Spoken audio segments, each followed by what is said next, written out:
A city on the verge of greatness. A new type of city, based not on the man, but on the automobile. The car. A symbol of freedom and vitality.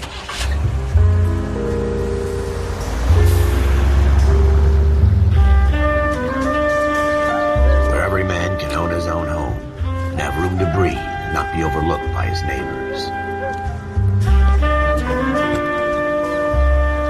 A city where a man's home is his castle. A quarter acre of the dream made possible by victory.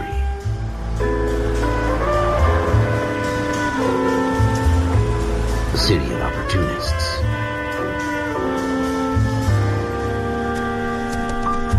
A city of dreams, where Hollywood will shape the thoughts and desires of the entire planet.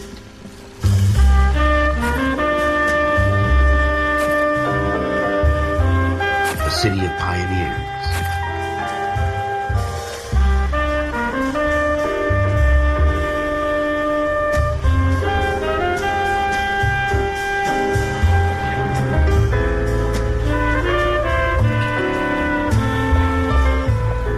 A city of dreamers.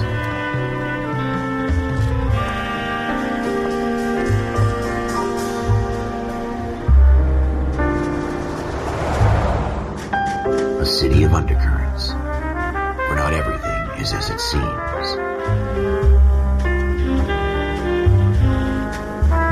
A 20th century city that will become a model for the world.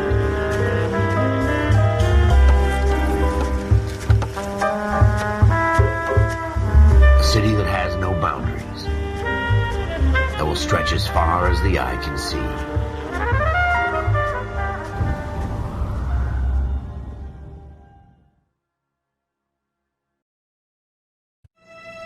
In the Marine Corps, you deal with the chain of command. Mistakes get made, but you deal with them.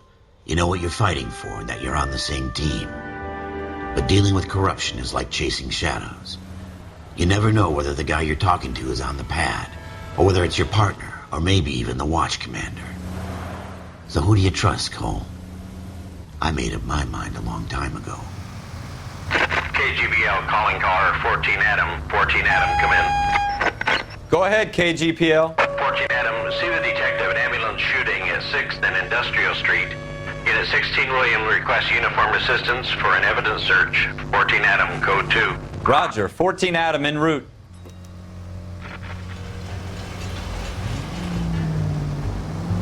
Here we go again. They don't request uniforms for an evidence search unless there's some kind of catch. Ever the optimist. Are you blind?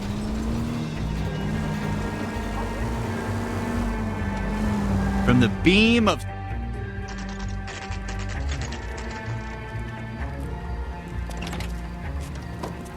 Floyd Rose, homicide. You my backup?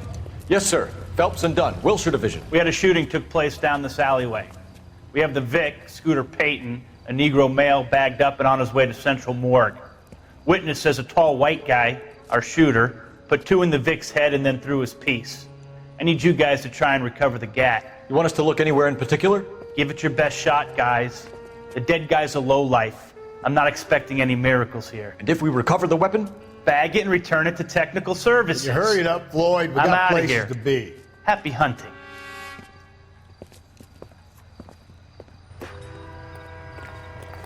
This is a fist hump. Just going through the motions.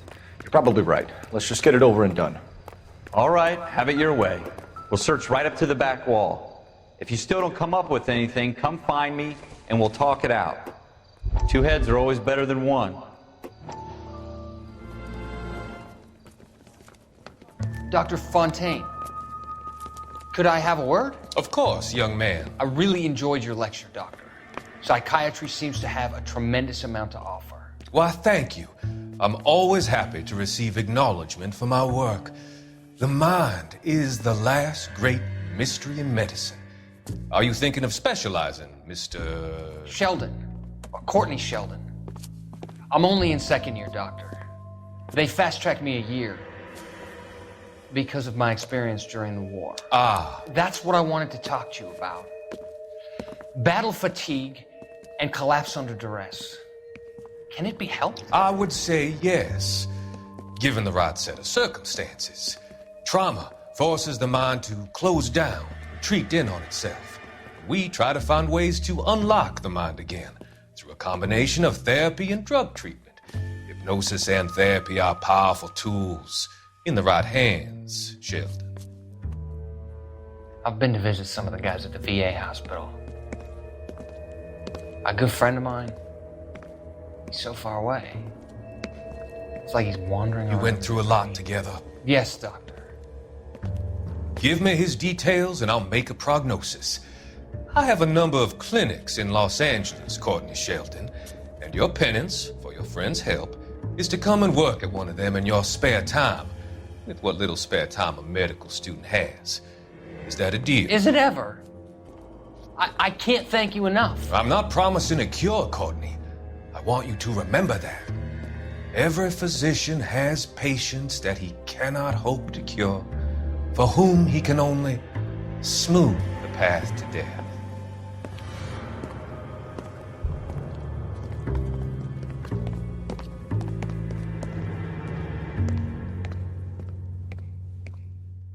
Look at this junk.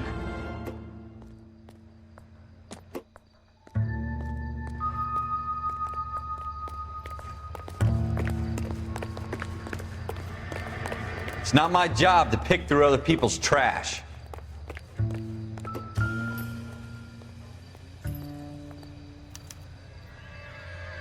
Shooter put him up against the wall and blew his brains out. Hell of a way to go. Doesn't really matter how you go once you're gone. Don't get all deep on me, Phelps. Ralph, there's something on the rooftop. How the hell did you see that? A reflection in the window. Looks like it might be our weapon. I'm gonna see if I can find a way up there. All right, don't hurt yourself. The gun's up on the roof, right? So we need to find a way up.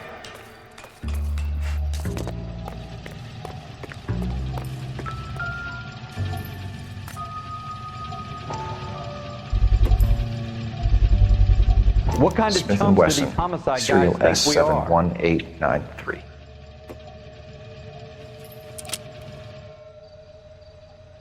Two rounds fired, and instead of dropping it down a drain, our shooter hoists it up here. Interesting guy. We should follow up on this now, before the perp tries to leave town. We have the gun, Cole. Let's take it back to Central. We could get a commendation. We could show some initiative, Ralph, and see if we can come up with an owner. That's a long shot, Cole. It's a pretty fancy gun. You know a local gun store? Sure. There's a place a couple of blocks from here.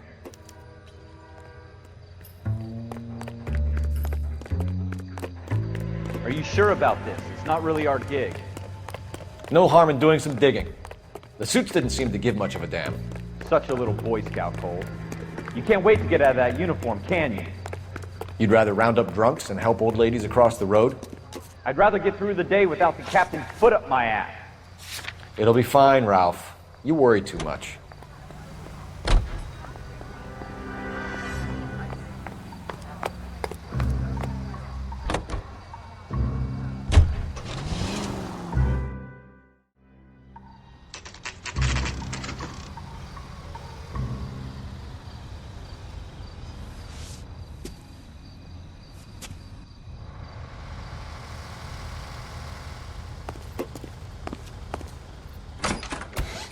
Officers Phelps and Dunn. Can you tell us anything about this gun? Smith & Wesson, Model 27, registered Magnum. Chambered for .357, nickel-plated with pearl grips. Same gun used by General Patton. You're not suggesting he's the owner? No, I'm not. You seem to know a lot about the weapon. I ought to. I sold it. You know, this piece will stop a rhino. These babies are only available special order. Here's my Smith & Wesson order book. You mind if I take a look? Be my guest. This is about something bad, right? Model 27 with pearl grips, Cole. You see it on there? We're in luck. Errol Schroeder, 203 South Glass Street. Ordered the gun in February '46. Thanks, you've been a big help. Anytime. Always happy to help out the LAPD.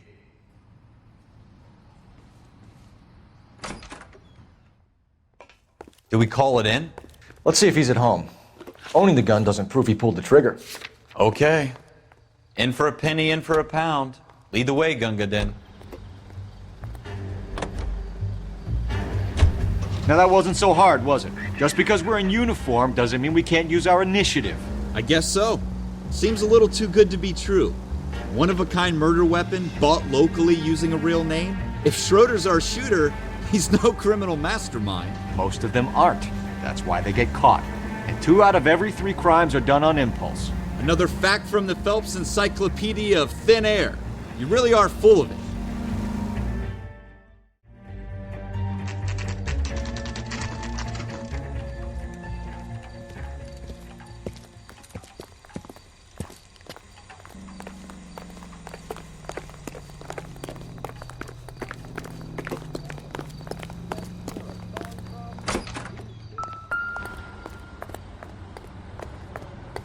Schroeder, apartment 2.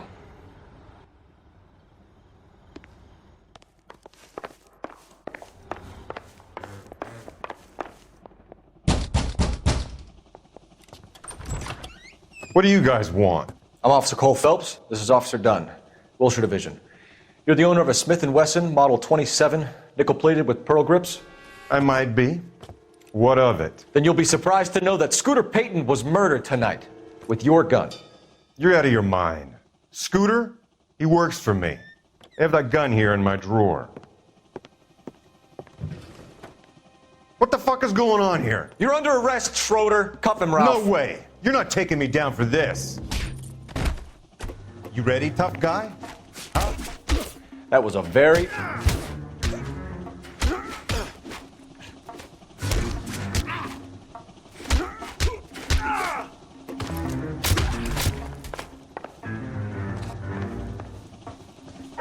Quit prancing around and hit me. Ralph, you all right? I'm fine. I hardly felt it. He's lucky he caught me off guard. Keep an eye on him, Ralph. I'm going to take a look around.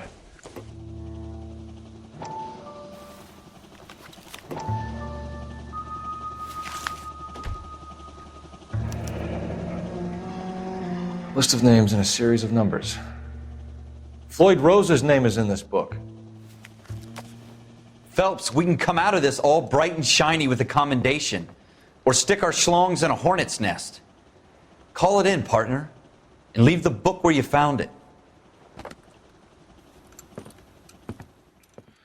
Officer Phelps, badge 1247, requesting.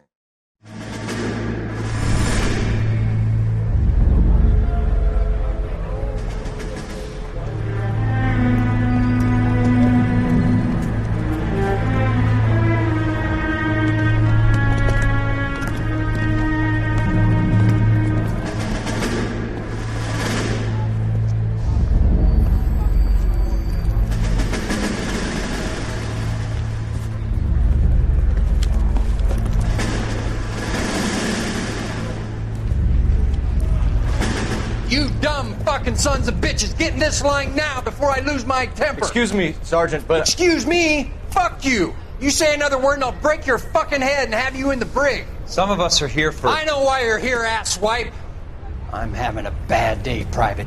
Some people don't seem to want to get on this bus. I didn't ask for your help. He didn't ask for your help. Can you believe this guy? Who are you two? Abbott and Costello? We're here for OCS, Sergeant. So it's the 3 fucking stooges and you're here for OCS. God help this fucking country and the USMC. The Japanese will do the world a favor and kill you quickly. All 3 of you are on report. What are your fucking names? Phelps. Kelso. Merrill. Any other gentlemen for OCS? OCS is at Elliott. You take the Camp Elliott bus over there. This bus is for MCRD. This bus is for men who want to fight.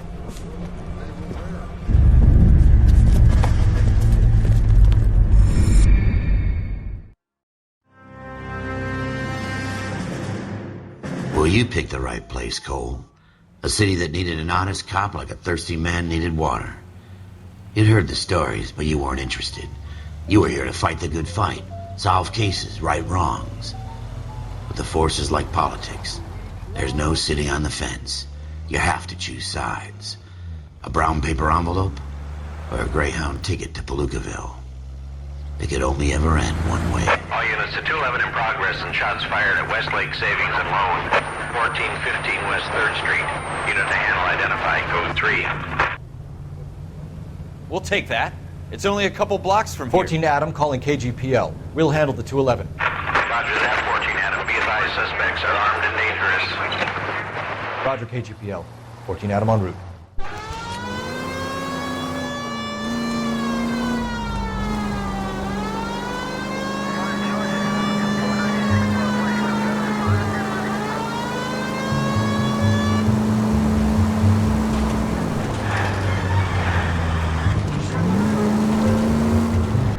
Make it quick, you guys. The cops are here. We gotta move it.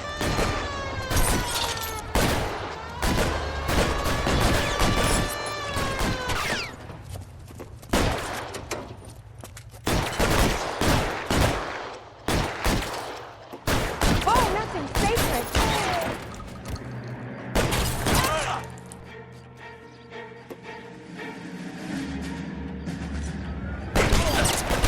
Try for the front door. Keep your goddamn head down. Use the cover, Phelps. We don't know how many are in there. Take it slow. Backup will be here soon. LAPD, put down your weapons.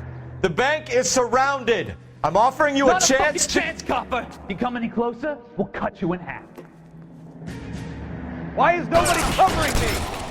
Kill a cop, and it's the electric chair.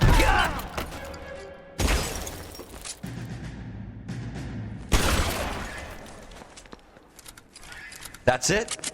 We got them all? I think we got them, Cole. Should be all clear. Lieutenant Hopkins says anytime you reach for the shotguns, you're either going to end up dead or wearing a citation. So I guess... It's okay, Ralph. You did well in there. I'm glad you had my back. Man couldn't ask for a better partner.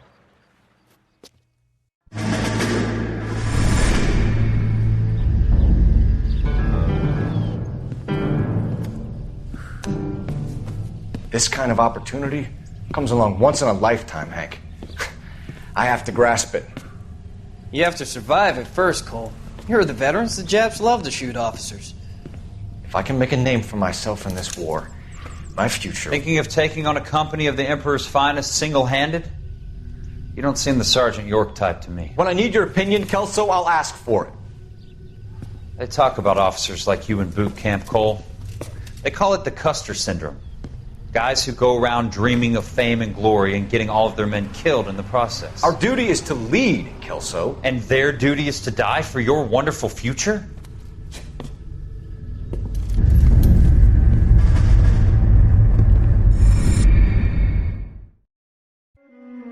Cole Phelps and Jack Kelso. With some people, it's as simple as chemistry. Two guys who should have been friends, but their personalities got in the way. Phelps, a good guy, but wound way too tight. And Kelso, a quiet man who could never walk away from a fight. Well, it's a shame you don't like to talk about it, Cole. Ralph, friends who want to stay friends don't discuss religion or politics. And in my case, you can add the war to that. I know that bum. Wendell Bowers. I put him away before he jumped parole. Get after him, Phelps. I'll head him off in the car. Wendell Bowers! Stop! LAPD! You can go screw yourselves. Why, you! Watch it! He's hiding in the alley!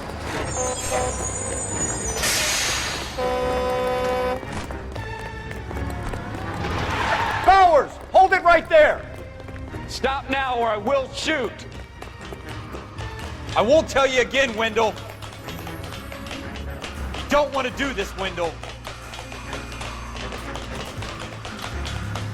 Get down from there right now. Give it up, Wendell! Stay the hell away from me!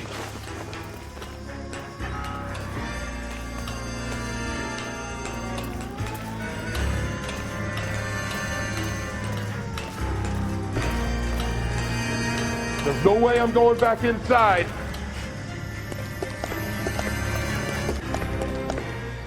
I've done my time. It's over, Bowers! You assholes already screwed me once.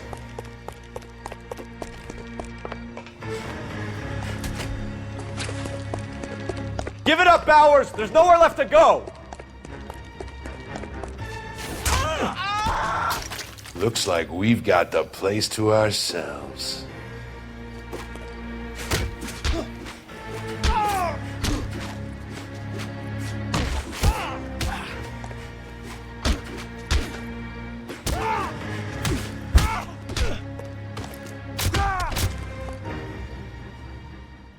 How you doing, Wendell? Your parole officer's feeling lonely. He's got a hole in his life for an asshole like you. You can make it up to him in 10 years' time. Watch your head. This hump will be back in the Iron Hotel by tomorrow night. Nice work, Cole. You run track in high school? Part of the tradition of the Marine Corps and being an officer in the Marine Corps is the ability to make tough decisions. The right decision is not always the popular one. The right decision will get the men you care about killed. These ratings and your ability to give them frankly and truthfully directly affect your chances of successfully becoming a Marine officer. Candidate Phelps, you have the floor. Esprit de Corps, Merrill, 10. Franklin, 8. Weiss, 8. Donahoe, 6. Kowalski, 6. Hudson, 5. Kelso, 2. Leadership, Donahoe, 8. Franklin, 7. Merrill, 6. Kowalski, 6. Weiss, 5. Hudson, 5. Kelso, 1. Candidate Kelso! I'm sorry, Captain, but I joined the Marine Corps to fight the enemy, not get involved in this schoolboy chicken shit. Kelso, in my office, now!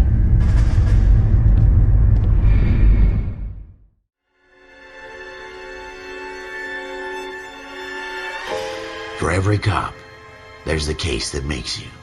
Gives you that leg up. Gets you recognized as the shining new star in the squad. The case that you solve that shows that you have the gumption, the gung-ho, the get up and go to make you stand out from your average rank-and-file patrolman. This could be the one, Cole.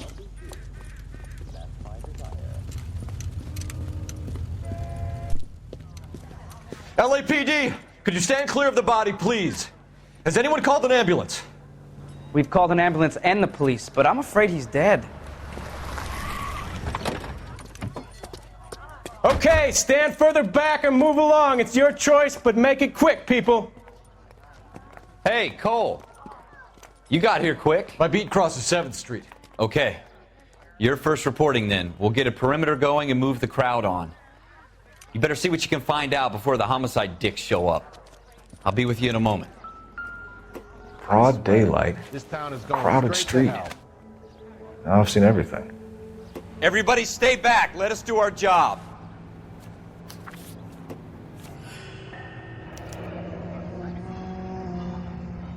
C. Galetta.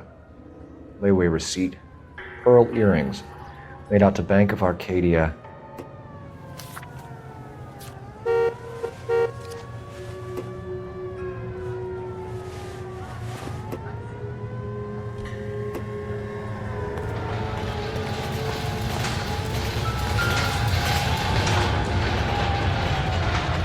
Shell casings. These look like 32s.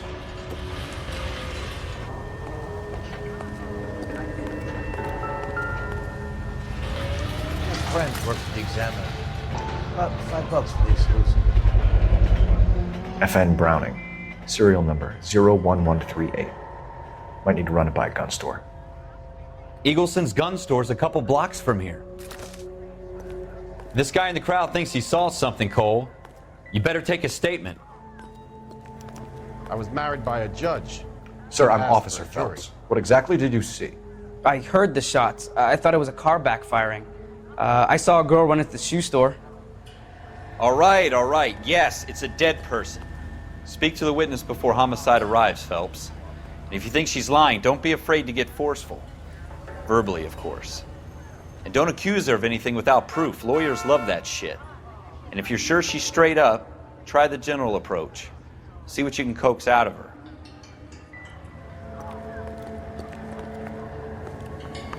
I don't know what makes you so Can I really work? I'm Officer Phelps, miss. I'm here about the shooting. Did you know the victim? He was my boss, Mr. Gage. Mr. Gage's first name. Everett. And you are? Galleta. Clovis Galleta.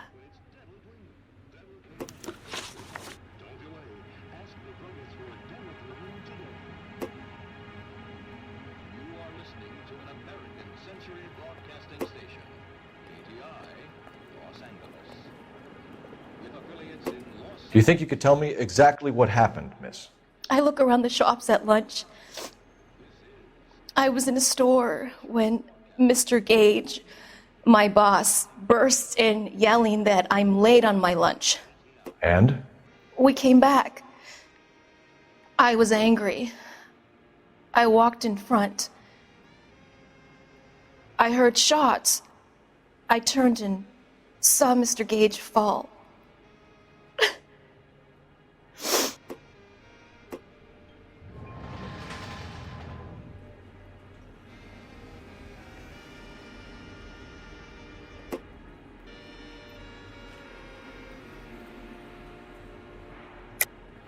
You're lying, Miss Galleta. You know what happened and why. You're going to tell me. There's nothing to tell. I've done nothing wrong. How can you prove different? Your pearl earrings, Miss Galleta. You've been paying for them for a whole year. Stop lying and tell me what happened at the jewelry store. Oh, God! I won't lose the earrings, will I? You could lose your freedom, you little fool, if you don't stop obstructing a murder investigation. Mr. Kalu. Edgar Kalu. He runs the jewelry store. He's showing me a lovely watch. Mr. Gage bursts in. Mr. Kalu gets very angry with Mr. Gage, and they start yelling at each other. Mr. Gage tells me that all of the things in the store are junk, nickel-plated, made in Japan, and yells at me to get back to work. Then what happened? We get back here, and I hear a loud bang. Mr. Gage clutches at his back. I hear another bang, and another, and another. Mr. Gage falls to his knees. It looked very painful. Which jewelry store? Hartfield's. Broadway, between 5th and 6th. Did you see the person who shot Mr. Gage? Of course I did. Mr. Kalu looked very angry. He kept firing the gun. He kept pulling the trigger. He threw the gun in a bin and turned and walked away.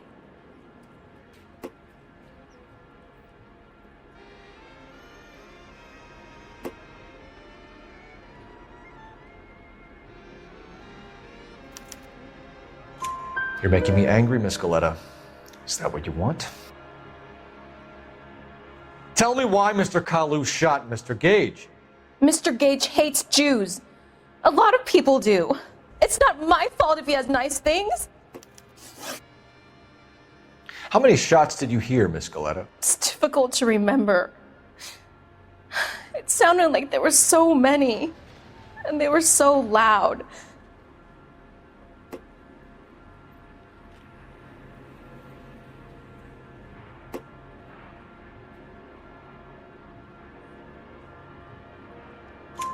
I need you to concentrate, Miss Galleta. Even minor details can become important later on. Well, there was one bang, and then another, and then 3 very quickly, close together. 5. Thank you for your help, ma'am. You've been very brave. We'll need you to make a formal statement about what happened to Mr. Gage. Does that mean I can still collect my... Never mind.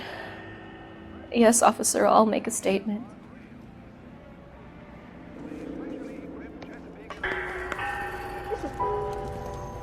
We have the murder weapon. And the murderer. The girl saw it all. Our killer works at a jewelry store called Hartfield's. That's a couple of blocks from here. You thinking what I'm thinking? Tate, maintain the perimeter.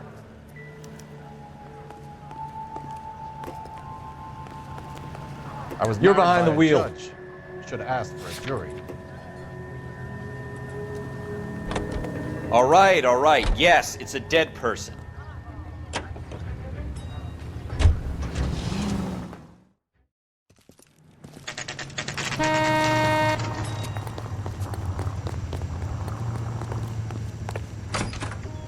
Officers, what can I do you for?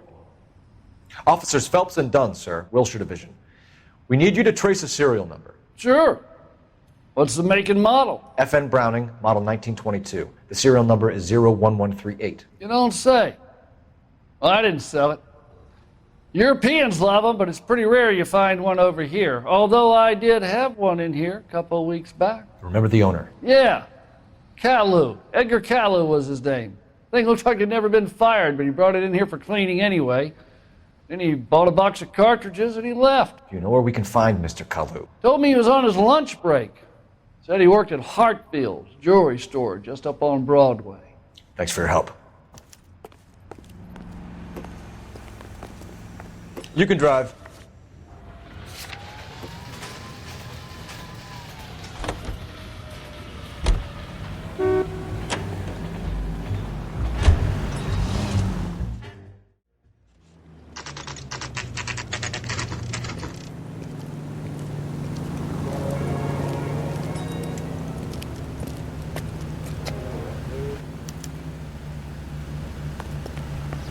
Officer, can I interest you in a new watch? Officer Cole Phelps, are you Edgar Kalu? No. Mr. Kalu is out back. He said he'd lie down. I'll buzz him for you. Son of a bitch! Go, Cole, go! Hurry, officer! He's getting away!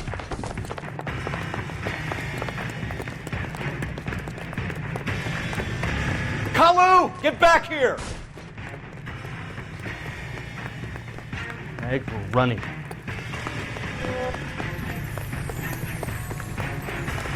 Lock him up and throw away the key. Can I get a bowl of that chili? Too late, Kalu. Every man for himself! Heavens to Betsy! Edgar Kalu, you're under arrest for the murder of Everett Gage.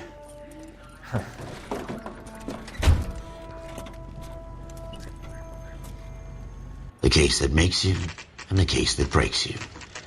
The one you never solve. The one that keeps you awake at night. The case that gnaws at your guts and ruins your marriage. The case that keeps you propping up a bar as you relive the what-ifs, the might-have-beens, the half-leads and the half-truths. The case that other cops murmur about whenever you walk past. The case you never, ever discuss. God's mill may grind slowly, but it grinds finely, son. I hear it's you who nabbed our malefactor from the shooting yesterday. Yes, sir. Then tell me, boyo, I hear you're quite the climber, a man of initiative. How would you like a chance at smiting this man with the sword of justice? You're asking me to conduct the interview, sir? I am, young Phelps. You've only been with us a short time and you've assembled yourself a stellar arrest record. Not to mention the fine work you did in the war, sending heathens back to the hell they came from. But I'm curious as to whether you can turn your hand to interrogation. Takes a certain animal cunning, lad. Do you think you might be ready for that? Yes, sir. I think I am. Good man. You need many things for a conviction, young Phelps. A motive, opportunity, hard evidence, and best of all, a confession. If you fail in the former, you can always use a modicum of violence to obtain the latter. How are you feeling, lad? Fine, sir. Very good. The evidence is overwhelming. May the cat eat him and the cat be eaten by the devil. Bring me a confession, young Phelps. This is your chance. Don't fail me.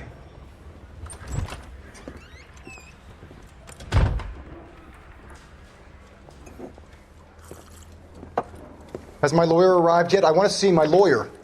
A lawyer can't help you, Mr. Kalu. You shot a man dead in cold blood. You're going to have to pay for that.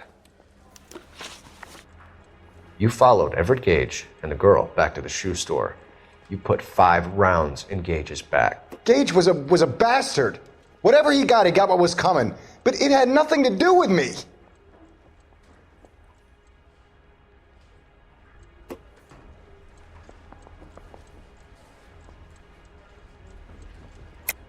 You shot Gage, and we know why. We can put you at the scene. You can't prove anything. We know all about the argument. Miss Goleta made a statement. You're counting on the girl?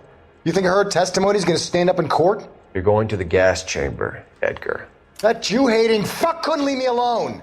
I had a sale. That girl was ready to buy. Let's change the subject. You fasting for Yom Kippur, Mr. Kalu? Yeah, let's change the subject, you going motherfucker. How about baseball? You're not denying you're a Jew, Mr. Kalu. This is America. It's not Germany. It's not a crime. Some people don't like Jews, Mr. Kalu. Yeah, and I guess you're one of them. Gage hated Jews, didn't he, Mr. Kalu? I don't know what you're talking about.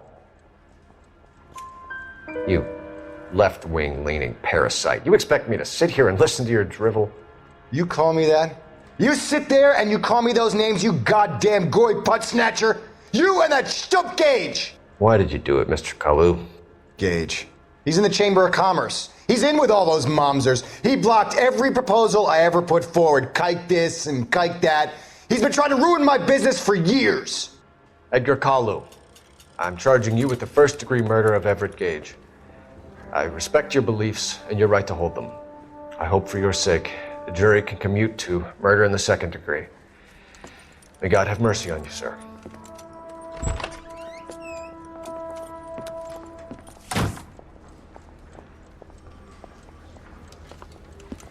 Masterfully done, Officer Phelps. It is just, Officer Phelps. Isn't it, lad? Yes, sir. Then let me have a word with the Chief of Police, young Phelps. The department needs heroes. A shining, honest face the public can admire. I applaud a man with your talent for unwavering justice. Back to your duties for now, Boyle. But here's a piece of advice. Get yourself 2 suits, get them pressed. You'll be needing them.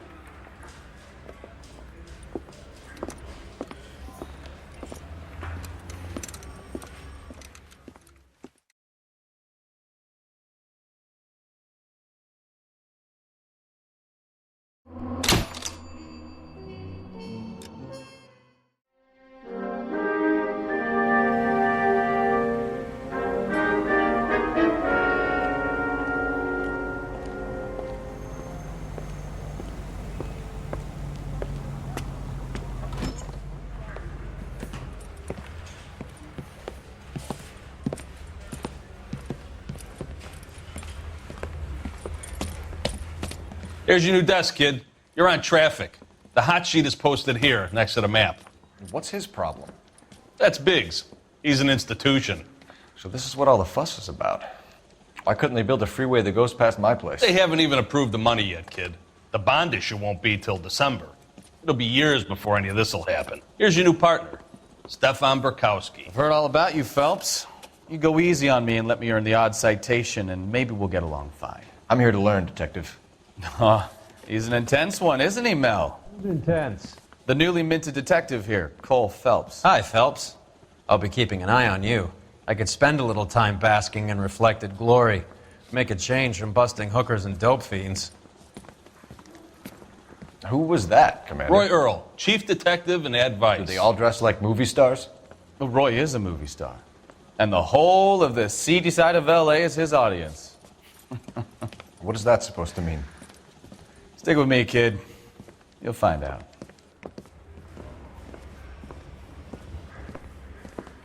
And now some housekeeping. Warm Central Division welcome for Detective Cole Phelps. Some of you guys may know Phelps. He's the cop who broke the jewelry store murder. Stand up and take a bow, Phelps. If it's all right with you, sir. That's in order, Phelps. Shh, quiet, everybody. Phelps is one of only 2 serving LAPD officers who received the Silver Star during the war. Really gave it those lousy Japanese, eh, Phelps? I did my best, Captain. Why you war heroes always so modest? I've partnered Phelps with everybody's favorite Pole, Stefan Bekowsky. Hope you like work, kid. Bekowsky sure as hell doesn't. Well, that's why we have partners, right? Okay, can it, guys? Stick with Bekowsky. He's a good cop. He knows traffic inside and out. I'm going to start you out with one case. You do okay, I'll give you a couple more. You screw up, you'll be rousting vagrants and running license plates. Now get down to the PE Freight Depot, 6th and Alameda. A patrolman called in a suspicious vehicle. Signs of foul play. See what you can find out. Come on, Phelps. We got a stakeout down on 2nd later tonight.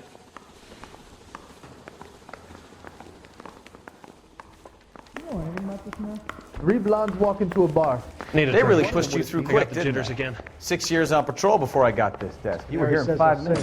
What do you want me to say? I didn't ask for any favors. Phelps, leave him be. You're behind the wheel.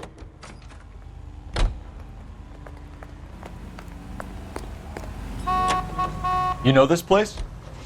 Sure. Near the old gasworks and signal depot in the warehouse district. I'll direct. So, tell me a little about yourself, Phelps. Are we friends now, Bekowsky? We have to work together. Don't be so touchy.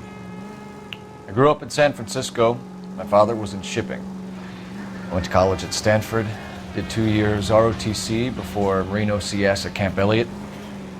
Shipped out in early '45 as a first lieutenant and fought in the Okinawa campaign. I was wounded, shipped back home, did a year on the beat. Now I'm here. So you won the Silver Star. I don't want to talk about it. Now let me get this straight. You single-handedly killed 40 Japs on this hill in Okinawa. No. You were up there all night, draped in the flag, knife between your teeth, gun at the ready. You finished? The Emperor Hirohito himself leading the charge against you. I did my part, Bekowsky. What did you do? I kept the streets of LA safe for the people. Yeah. Now I get it. Unfit for service. Now fuck you, Phelps. I earned a bravery citation during the Zuda riots. Sounds like you had it rough. I did my job. No one is saying you didn't. I did 6 years as a patrolman. That's the third time you've told me.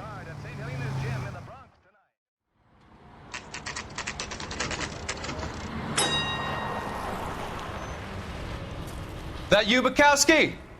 Go on through. Parking lot straight ahead.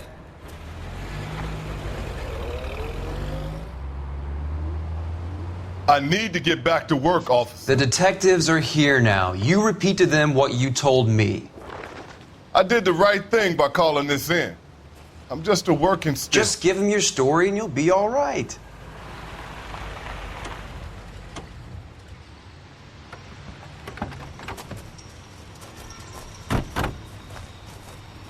This is your first case, Phelps. It's okay to admit it if you're stumped. If you don't know what to do next, just come talk to me and we'll see what we can figure out. Thanks, Stefan. You're okay.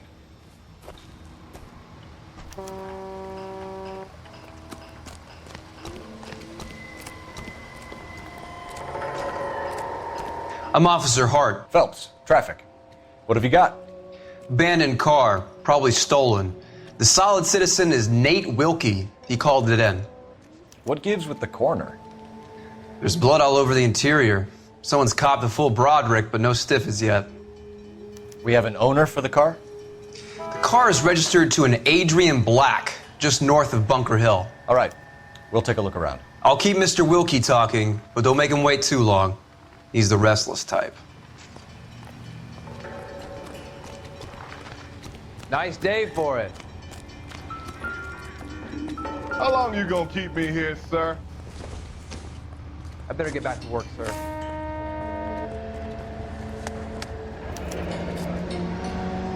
"32 years old, married.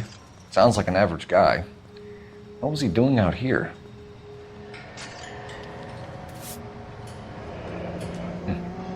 Happier times, I guess.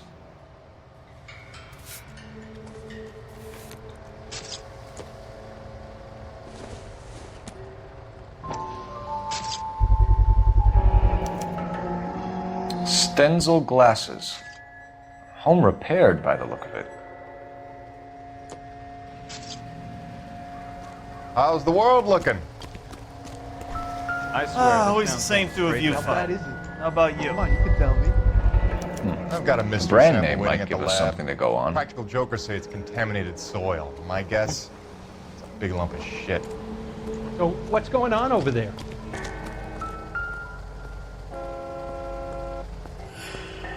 Victim looks to have lost a lot of blood.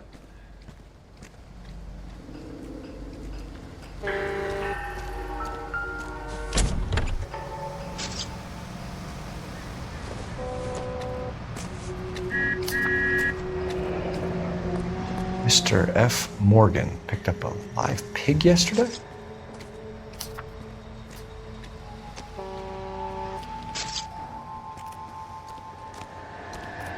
Doc? Detective Phelps. What have we got? A lot of blood for a blunt force injury. Victim must be in a very bad way. Any sign of the guy? Not unless he's in the trunk of the car.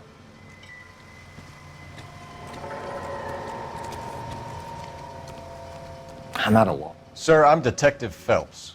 Name's Nate Wilkie. You found the vehicle? Sure. Saw it just sitting there. Strange place to be parking your car. Figured I'd better take a look. And then I saw all the blood. So I called the police. Mind if I ask what you were doing out here? Well, I work for the railway. I was on my way out to the switch and reckoned I'd take a shortcut. Did you see anybody else in the yard? Maybe somebody hanging around the car? Nope. I hadn't seen a soul all day till you boys turned up. Do you know Adrian Black, Mr. Wilkie? No, sir. That ain't a name I'm familiar with. You ever seen the car before? Funny enough, I did. A couple of nights ago, it was over there in the parking lot. I know most of the cars are parked here regular, so it kind of stood out. The wallet by the car. Was there anything in it when you arrived? You accusing me of something, mister? Do you want the patrolman to hold you down while we turn out your pockets, Mr. Wilkie? Maybe I checked inside that wallet. Not that I was gonna steal anything. Maybe I took a look. But there weren't no money in there. Not even change. We found a steel pipe with blood on it near the car. Do you know anything about it, Mr. Wilkie? No, sir.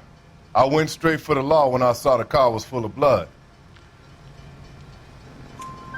When you saw the blood, was it wet, bright red, or darker like it is now?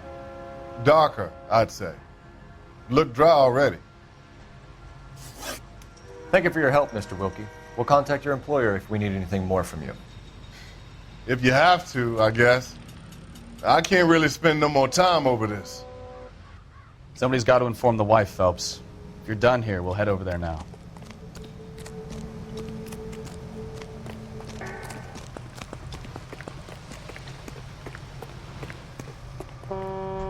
Can you drive to this one?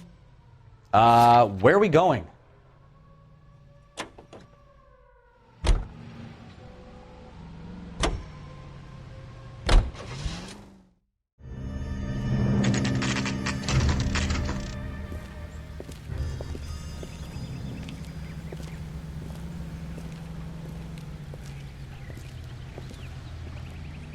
Let's go introduce ourselves. You talk to her, Phelps. I'm no good at this shoulder to cry on stuff.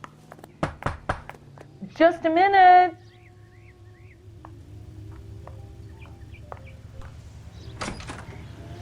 LAPD, Mrs. Black. May we come in? We have some bad news, and we'd rather discuss this in private. I'm Margaret Black. We can discuss this in the living room. Please come in.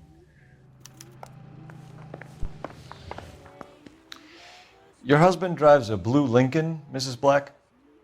That's correct. The car has been found abandoned, and I'm afraid there are signs of foul play. I knew something was wrong when he didn't come home. We believe your husband may be injured. We found a pipe on the scene with blood on it. Oh, no! My poor Adrian! Does the name Insta-Heat mean anything to you, ma'am? Yes, it does.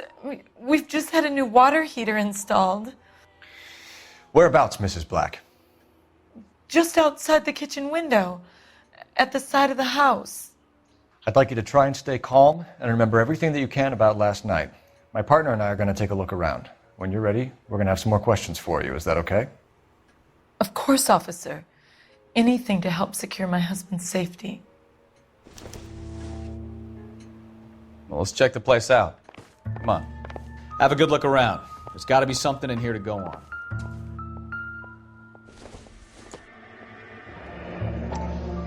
Kavanaugh's. So who brought this home?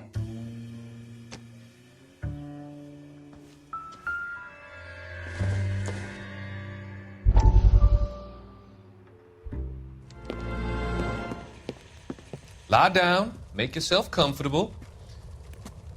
So, you're a friend of Courtney's? Yes, Doctor. He seems very concerned about you. I have these visions. These blinding visions. I can't get them out of my head. My skull, it feels like it's in a vice. I want to give you something to calm your nerves.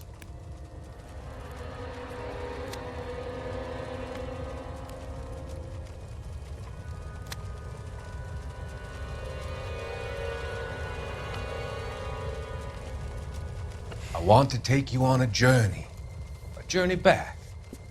I want you to remember the good things about your past, occasions that made you laugh, times that made you smile.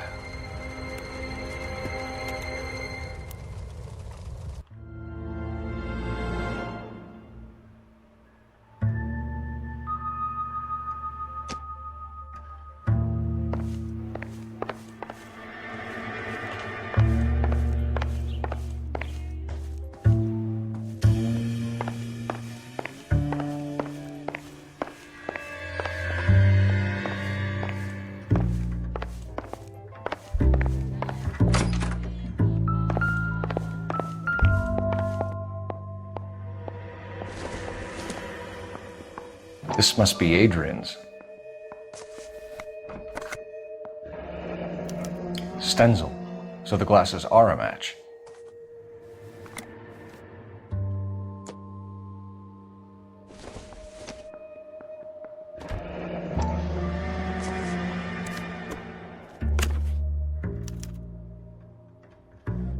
To my Adrian.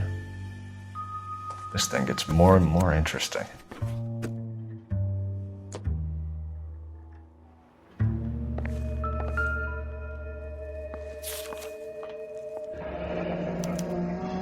A used ticket to Seattle and a suitcase gone missing. Someone couldn't wait to get out of this house.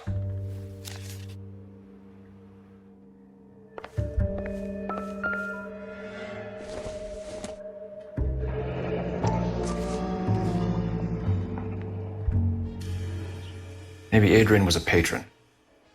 R&I should have an address.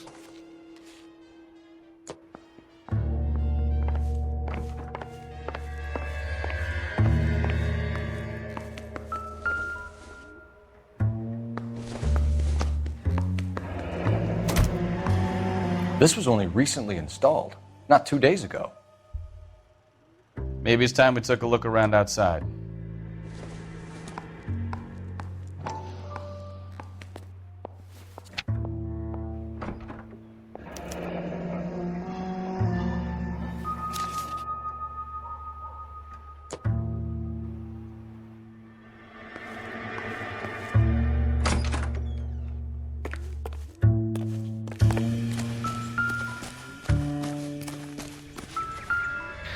No use leaving the thing half finished.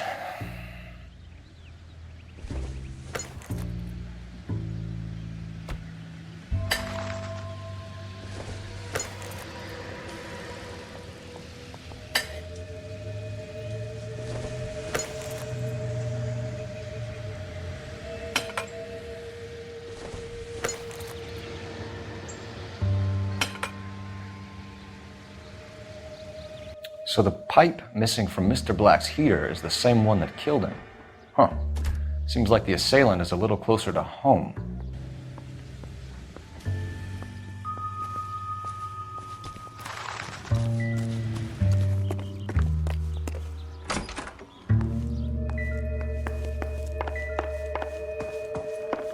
I'm all right now, detectives. We found a receipt in the trunk of your husband's car for a live pig. This receipt was made out to an F. Morgan. A pig? Adrian runs a tool business. That would be Frank Morgan. God knows what he's up to. What makes you say that about Morgan, ma'am? He's the foreman at my husband's plant. A very shady character.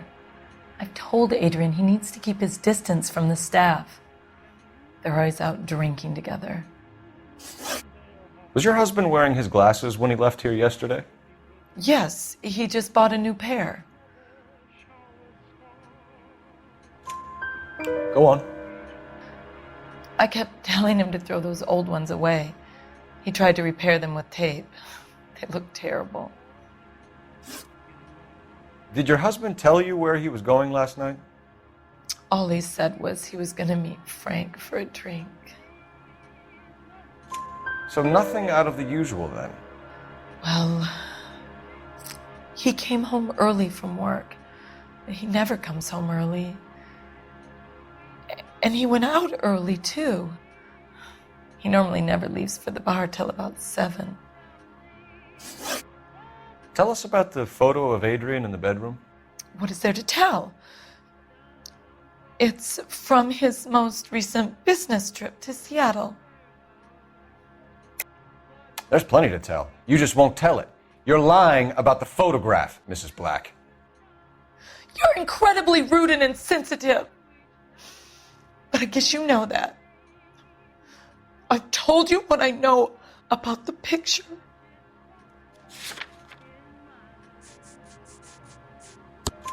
What about Nicole, Mrs. Black? Was your husband going to leave you for her? I've seen the photo frame. He thinks I'm stupid. But women sense these things. I don't know if he intended to leave me or if it was just a fling. God only knows. I only want to know that he's safe. Your husband frequents Kavanaugh's bar? How did you know that? Adrian practically lives there after work. So Adrian spends a lot of time there? Up until recently, he's been away in Seattle a lot on business. I think you should come clean with us, Mrs. Black. Your husband is missing, and after our search, I'm willing to call the circumstances suspicious. Can you account for your movements last night? You're not accusing me, are you? What an awful thing to say. I was here all night, of course, waiting for Adrian to come home. Is there anyone who can vouch for that? Well, no. I was here alone. I cooked Adrian's dinner and waited, but he never came home. We'll keep you informed, Mrs. Black.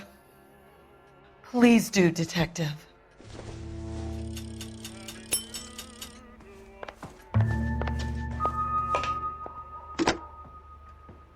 Operator, message for KGPL. Putting you through now. Phelps, 1247. How could I help, Detective? I need an address on a Kavanaugh's bar. Certainly, Detective. One moment. Kavanaugh's Bar, corner of Aliso and Hewitt, south side of Union Station. Thanks for your help.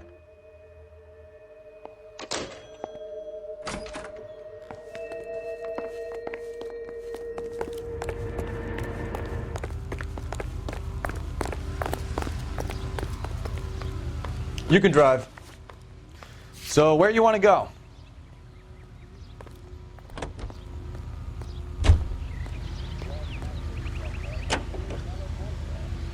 Jesus, I'm glad to be out of there. Mr. and Mrs. Black don't seem to have the happiest home life. He's too scared to divorce her, and she's too much of a shrinking violet to throw him out.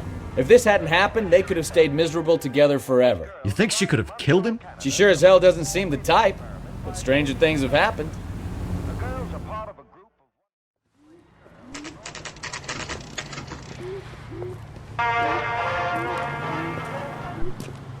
What is that? Hey, I know you. No, you don't. You looking for someone? That cherry pie was... You know Frank Morgan?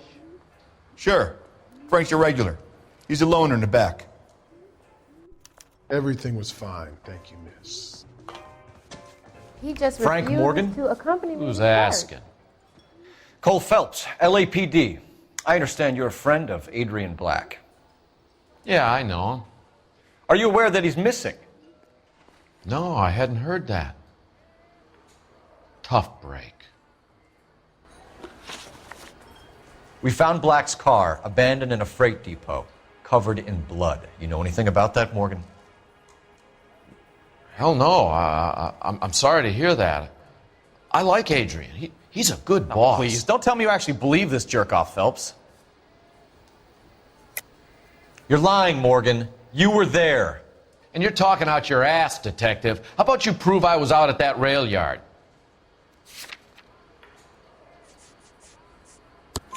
You were there, Morgan. We found a receipt in the trunk of the car. It has your name on it. We can call the slaughter yard and nail you on it. All right already. That fool Adrian's fallen for some dame in Seattle. He wanted me to make it look like he'd been attacked. Where exactly is Black holed up? No idea. I think he took off for Seattle.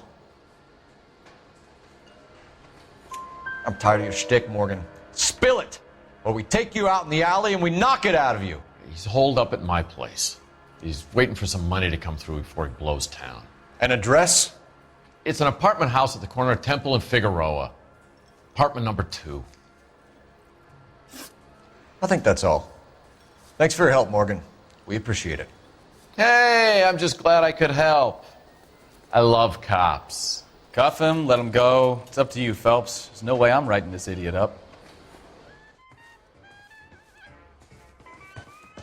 Well, if it's all Broad the has same socks to in you, it, Brazil. I'll go back to my drink. This is a tasty burger.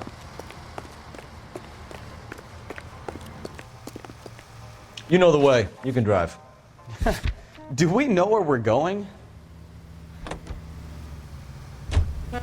Car 11K, car 11K, come in. KGPL calling car 11K, 11K, come in. 11K, go ahead. Message from Technical Services. Blood found in the abandoned Lincoln at the PE Freight Depot is not human. Repeat, not human. Compositional analysis reveals swine as the most likely match. Roger, KGPL. Time to reel this guy in, Phelps.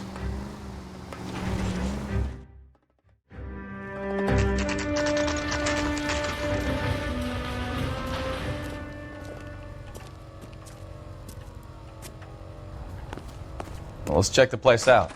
Come on.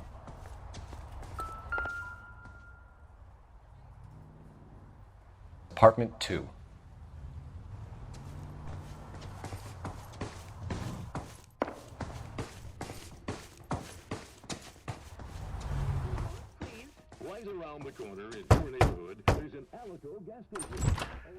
Help you, gentlemen?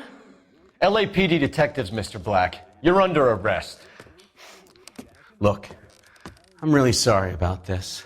I never tried to hurt anyone. I just needed to get away from LA. I won't put up a struggle. Just let me get my things. I knew it! Phelps, go after him. I'll try and head him off in the car. Remember, the gun is the last resort. There's no point running, Adrian.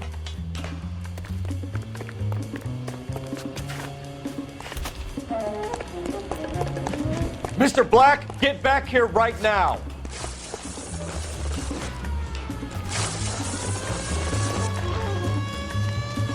It's over, Adrian. Stop right there, Adrian. Why not just come clean with her, Black? Why the melodrama? I thought it would be easier. No, it just got a whole lot harder. Adrian Black, you're under arrest for conspiracy and fraud. We'll see what the DA has to say about wasting police resources on a wild goose chase like this. You're gonna lose your wife, lose your job, and probably end up in the big house. I hope she was worth it, Adrian.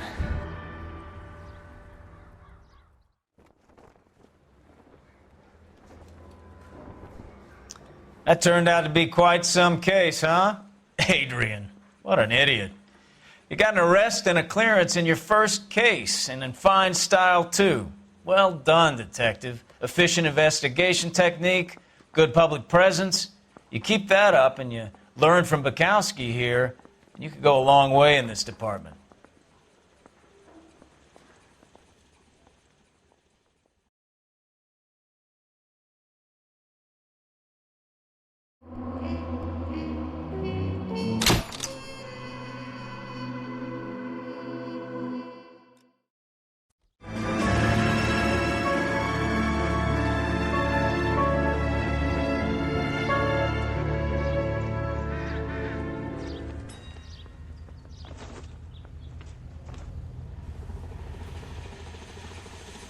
Okay, we're going to keep this short. I'm already late for the DA. First up, Phelps, Bekowsky. We got a report of a brand new Packard abandoned in an empty lot off 2nd Street between Olive and Grand. PR is one Oswald Jacobs says the vehicle was dumped in his backyard. There's a patrolman on site. Get down there and see what you can turn up. Any questions? Good, get going. Yeah, I'm thinking of moving up to a 45. I want to put him down in 1 round. Better go earn our pathetic wages. Rimsky, O'Halloran. Intelligence has information on a stolen car racket. An abandoned vehicle. We catch all the good ones, huh, Phelps? Sounds like there's more to it than that. Nobody dumps a shiny new Packard unless they borrowed it without asking. You don't say. You're on fire today, Einstein. Very funny. Come on, my intense protege. Let's go save the world.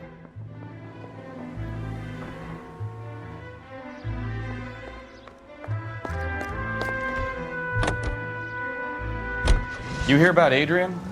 Broad in Seattle threw him out. Wife says she's going to take him back. Women generally show more compassion. What are you talking about? Adrian dumped on her. He was humping the secretary. Margaret should show some pride. Pride comes before a fall, Bekowsky. I'm talking from experience.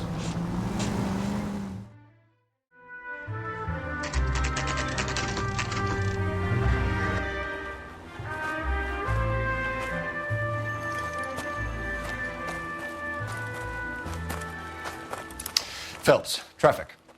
I'm Officer Houlihan. Car's down the alleyway, detectives.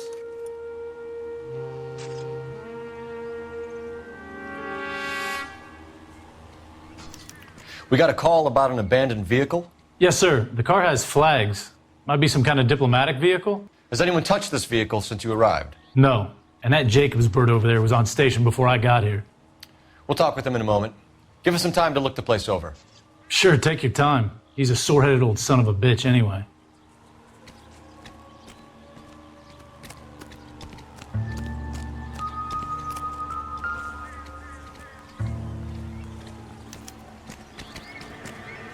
It's owned by the Argentinian embassy.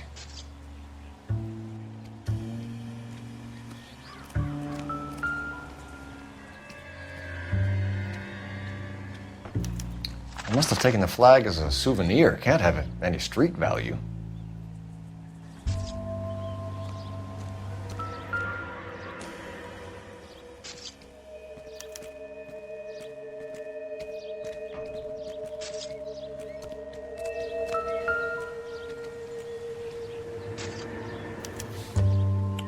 Stealing the wheels is for amateurs.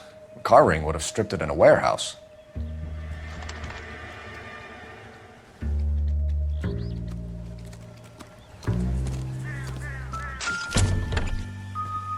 Lie detector's out of paper and ink. Top it up, will you?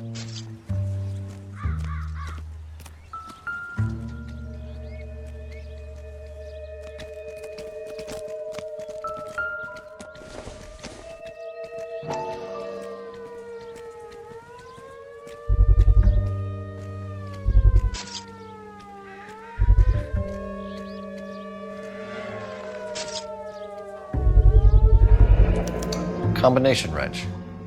Must have used it to remove the wheel lugs.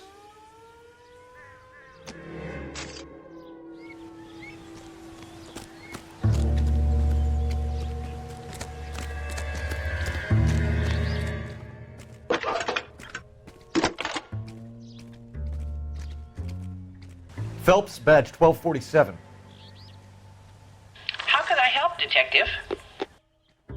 Could you run the name Dewey Brothers? Possibly a dealership or car mechanics workshop. One moment. Dewey Brothers Packard Dealership, 629 Figueroa Street. Got it. Thank you.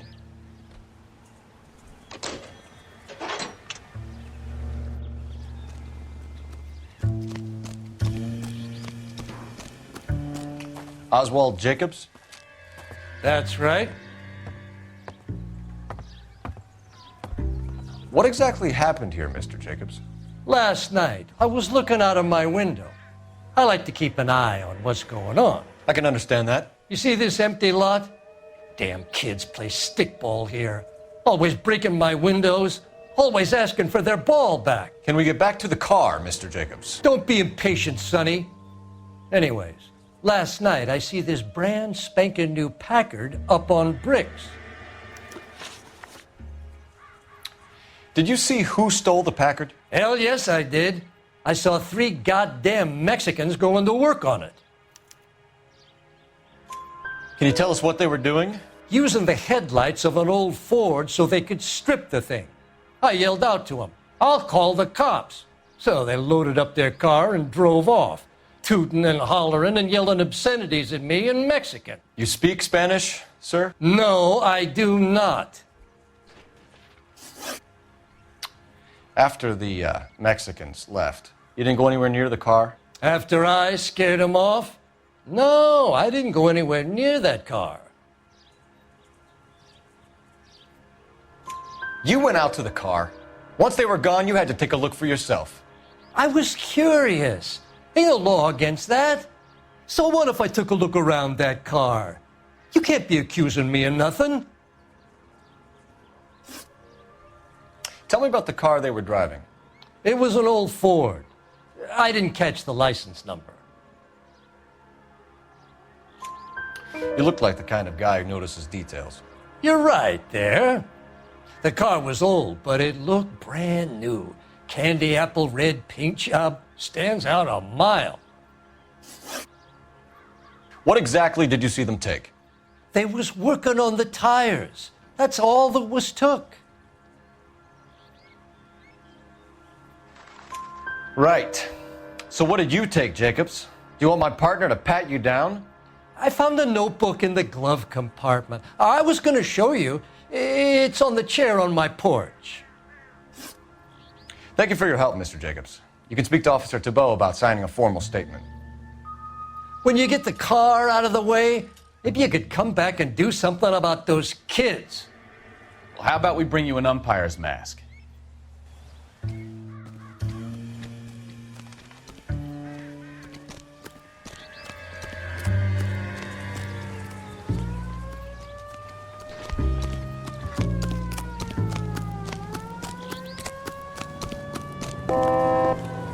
You're behind the wheel. All right.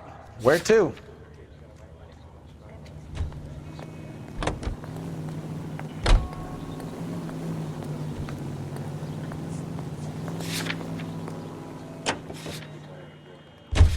This has got to be the 50th abandoned vehicle call we have caught this year. One more, and I'm going to go crazy. Not your favorite case?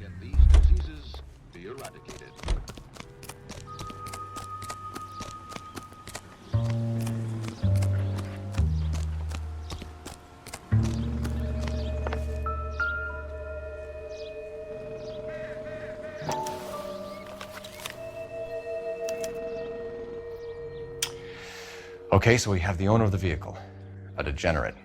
I'll run John Madsen by R&I.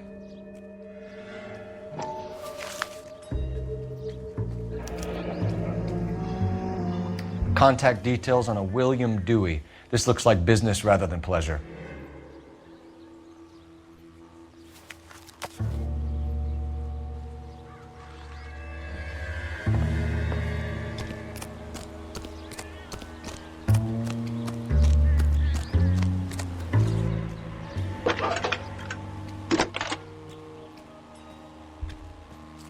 Cole Phelps, badge 1247. How could I help, Detective? Can you put me through to Michigan 2458, please? Connecting you now. Hello, can I help you? LAPD, ma'am. Can I speak to John Madsen, please? He's at school, officer. What's this about? Is he in trouble? How old is your boy, ma'am? Just turned 16. Wrong person, Mrs. Madsen. Sorry to disturb you. Messages for me, please. There's just one message for you, Detective. A four-door Packard, diplomatic license number Paul Robert 706, was reported missing this morning by Juan Francisco Valdez. Could you have him brought in? He's already here at Central, Detective. He's demanding an audience, as he calls it. Thanks. Can you get a message to Captain Leary? Tell him we'll be in as soon as we can. Thanks.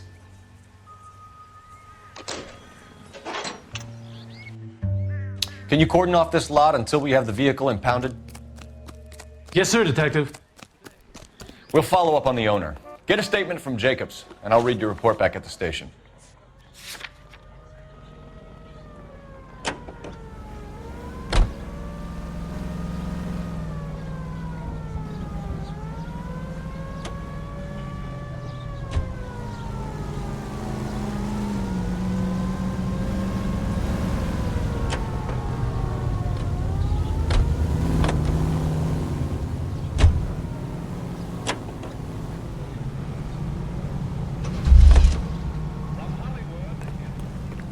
Is someone going to tell us what the hell is going on? Can you drive to this one?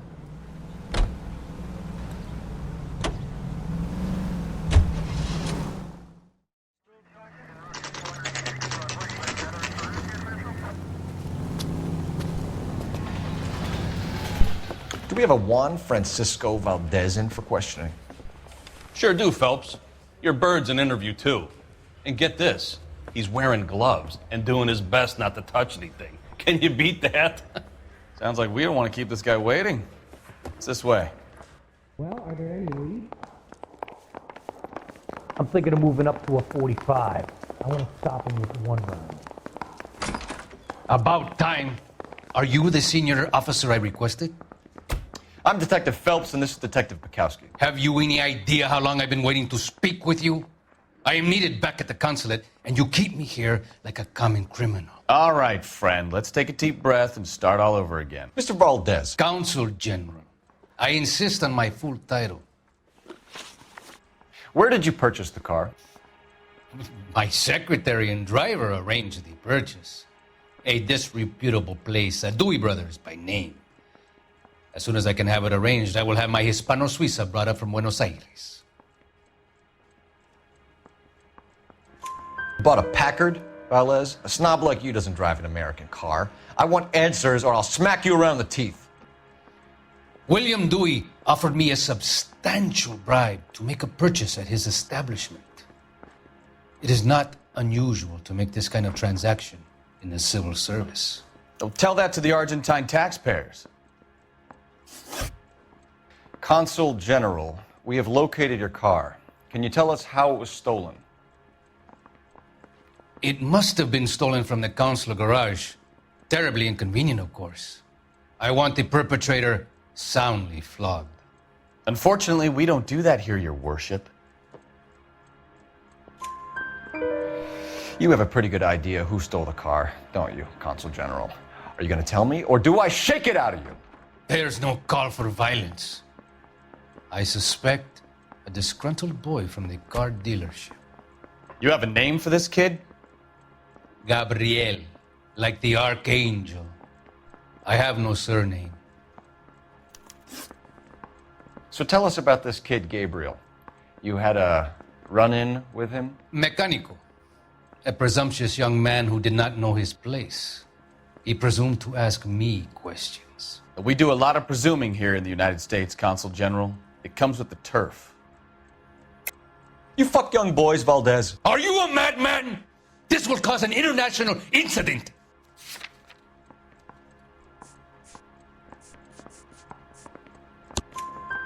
Danny, Ben, Miguel, Tristan, and Teddy.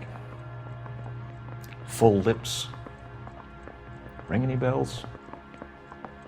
I'm sure we can come to some arrangement. Gabriel, spill it. A beautiful but impertinent boy. I mentioned rendezvous and the young man went quite insane. I thought he was going to kill me. I was prepared to pay. We'll be in touch, Consul General. Rehab is for quitters. One nice thing about ego. That bum took a swipe at me. I put him down with my sap. Finished with Valdez. Thank God. I'll get rid of him in a couple of hours. Do I need to fill this out? No entiendo.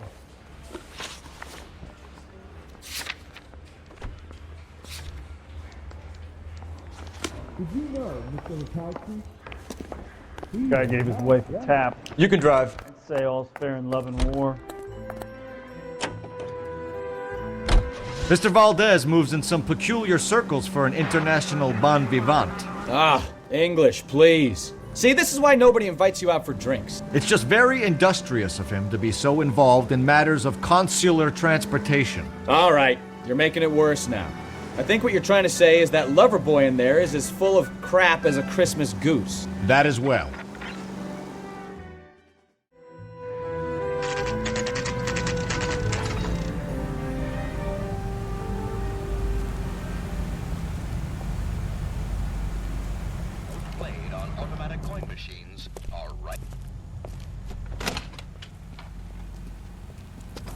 Don't tell me, let me guess. You were making your way past the lot, caught sight of the new model four-door, and couldn't help yourself. You could see yourself in that car and just had to take a closer look. Well, I can't say as I blame you. LAPD, Mac. We'd like to speak with the owner. That's me, William Dewey, proprietor, at your service. We're investigating the theft of a Packard belonging to the Argentine embassy. Are you missing a combination wrench? I don't know, Detective, but I know how we can find out. Follow me.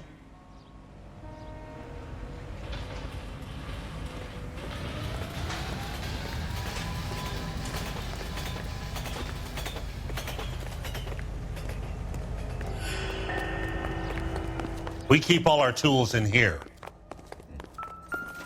Mind if we look around? Be my guest. You sure you guys aren't interested in a new car? Huh? Maybe a used car. I have some nice used cars for guys in your wage bracket. Why don't you give us some alone time, Dewey? Go sell some cars or whatever it is that you do here.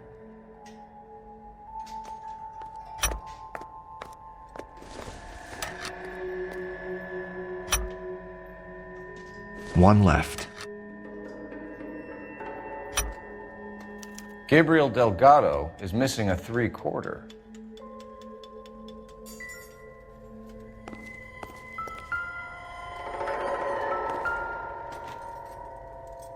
No good. We need diplomatic plates.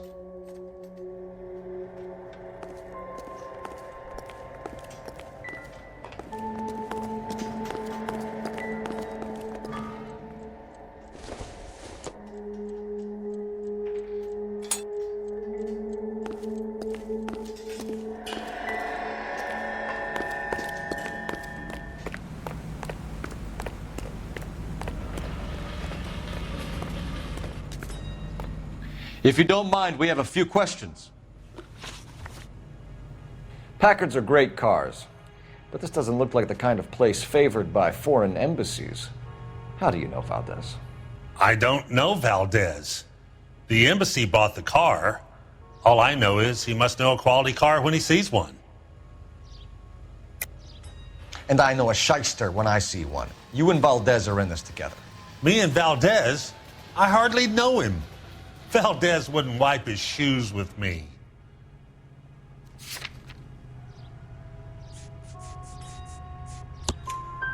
We found your contact details in Valdez's notebook. He had to be calling you for something, Dewey. Okay. So I met Valdez in a bar. We cut a deal and he bought the car through the embassy. I cut him some change on the side. It happens all the time. Where can we find Delgado? I don't know. He sure as hell isn't here. Address, Dewey, or my partner shoves her head in a car door. Okay, all right. Apartment 3, 103 Hill Street. And tell him from me, if he ever shows his face around here again, I'm going to kick his butt from here to Kingdom Come. A wrench from this dealership was used to strip the wheels from a Packard last night, Mr. Dewey. A couple of Hispanics were seen taking parts. We've had a spate of thefts ourselves. Comes with the location.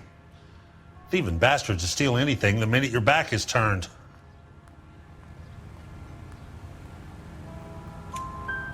What are you hiding, Dewey? Spill it. You don't want the LAPD getting too interested in this place. So I hire a few illegals. It's cheaper than hiring returning GIs. They have less attitude. Downside is, they're a little light-fingered. Thank you for your help, Mr. Dewey. No problem. God damn that kid. I'm just an honest car salesman. Seems like you just don't know who you can trust these days. Going to movies, Dewey. You're missing your calling. Time to visit Gabriel Delgado. See how good his excuse is.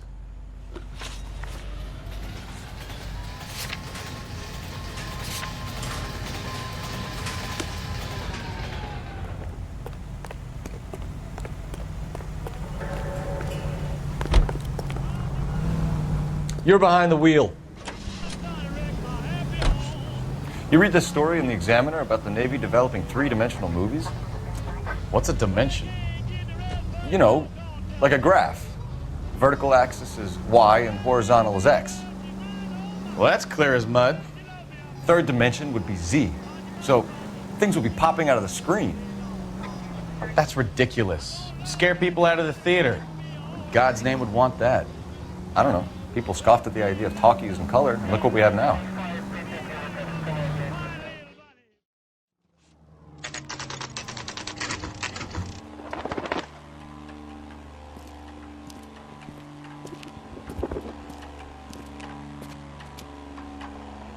Okay, let's see what Gabriel has to say for himself. I just hope our archangel hasn't already flown. What the hell is this guy doing?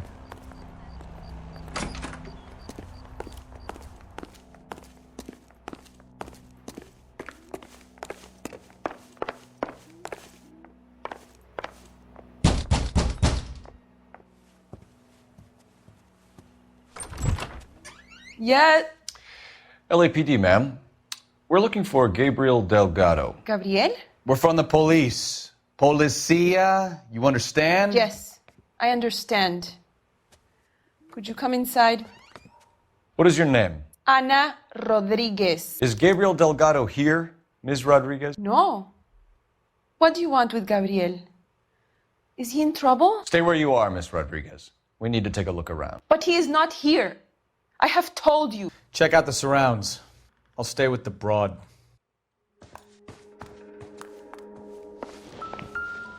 So how far along are you, Anna? Nearly 20 weeks. Right. So how's it going to be when you go into labor and he's not around? Souvenirs are a dumb move. You are wrong about Gabriel. He will be a good father. Already he works hard to provide for us. Unless you help us here, Anna, your little one won't be seeing Papa for a very long time. Difficult to tell whether it's the suspect vehicle from the scene. Certainly Gabriel's pride and joy.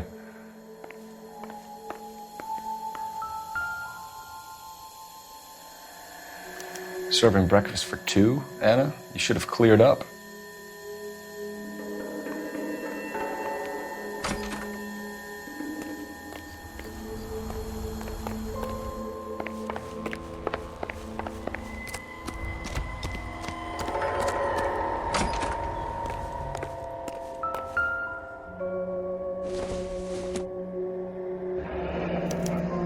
Diplomatic license plates.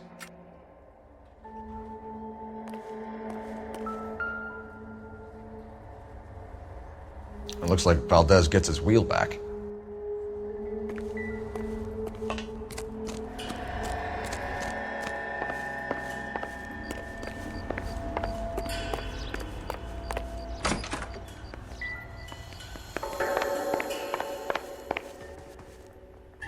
You're in serious trouble, Miss Rodriguez.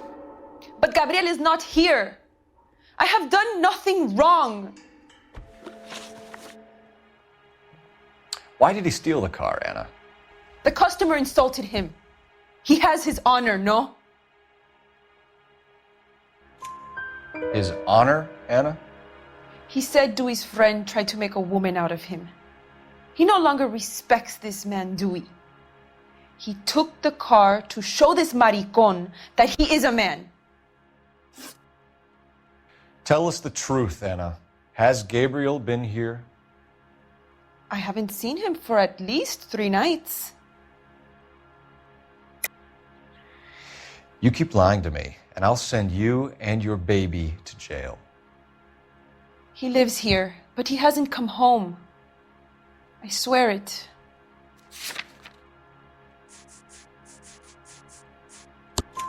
Enough, Anna. There are signs all over this place that he's been back. He was here last night. I have never seen him so angry. He went out to his shed and put some things in it. I don't know what, and I don't want to know. I love him.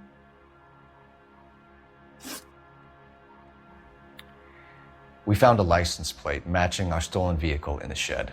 Add in the assortment of parts, and we can make Gabriel for a dozen other thefts. It's time to get serious, Anna. You must ask these questions of Gabriel. I know nothing of these car parts. Then tell us where he is. If your baby is born in prison, Anna, the corrections officers will take it from you. You will see your son or daughter through a metal grate for half an hour a week. The start line is on 1st and Santa Fe. There is a spillway under the bridge that leads to the river. Many policia have wrecked trying to follow him. We will put in a good word for you, Anna. As far as we're concerned, this sits with Gabriel. Start line? That sounds like a street race to me. It's gotten out of hand this last year. No wonder Delgado has such an eye for fine automobiles. We know where the kid is. Let's go stop these clowns and get them off the streets.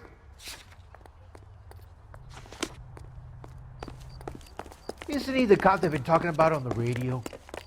Want another accommodation? Can you drive to this one?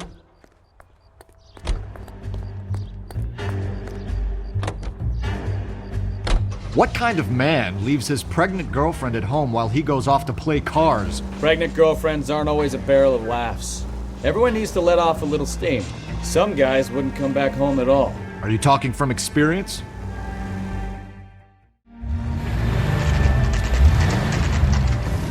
There's the red Ford. That's Delgado right there.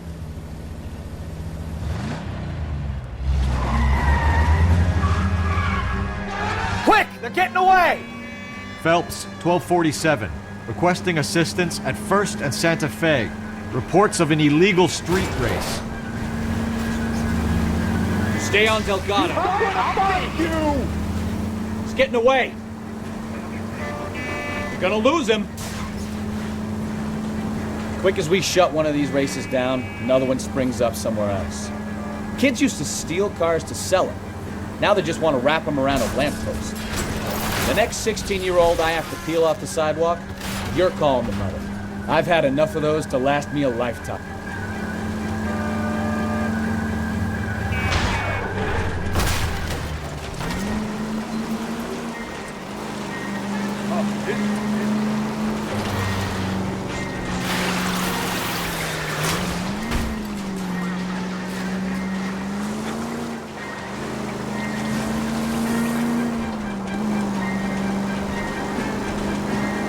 Enough games, Phelps. Take this guy out. You're gonna die, Gabacho! Step on it, Phelps. Take him out.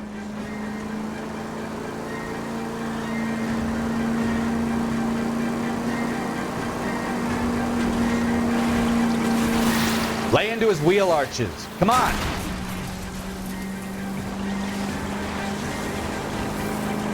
God damn it, Cole. Hold it steady.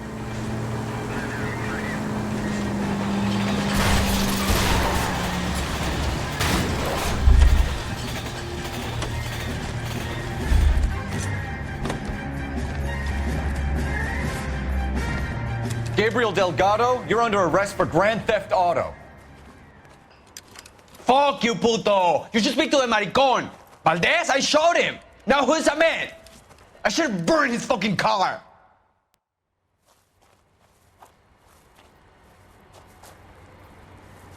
You got a foreign dignitary outed as a fruit and a kitty raper, a car dealer we're gonna let slide for the kickbacks, and a street punk car thief who sure as hell won't be taking liberties with other people's autos again anytime soon. That, Detective Phelps, is not a bad haul. You keep your chin low and your hands high, and you keep bringing me clearances just like that one. That's textbook policing, and we need more of it in this department.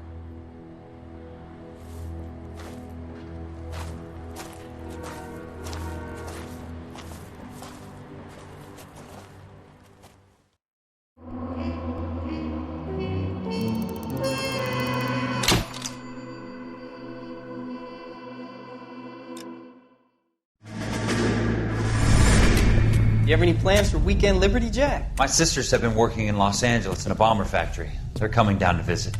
I'm meeting them at the station at 6. Good for you, Jack. Are they cute? They're my sisters, Hank. Attention! Final inspection before Liberty.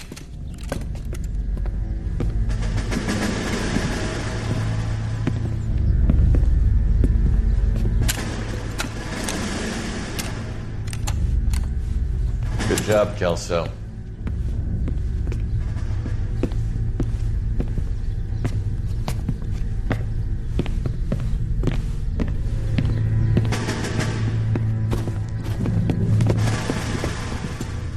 Are we going somewhere, gentlemen? Full inspection. It had better be exceptional if any of you want liberty this weekend. Kelso, this carbine. The bore is dirty. No, it isn't. Are you arguing with me, Kelso? Do what you need to do, Sergeant. You know the bore is immaculate. Weekend liberty canceled. 2-day field drill. Clean this rifle. No. Do you know the penalty for insubordination, Kelso? Jack, don't do it. Forget him, Hank. He doesn't have what it takes. Are you two finished? Are you going to clean this rifle? No, Sergeant. Cole is right. I'm going to stop playing games and join a rifle company and fight the real enemy.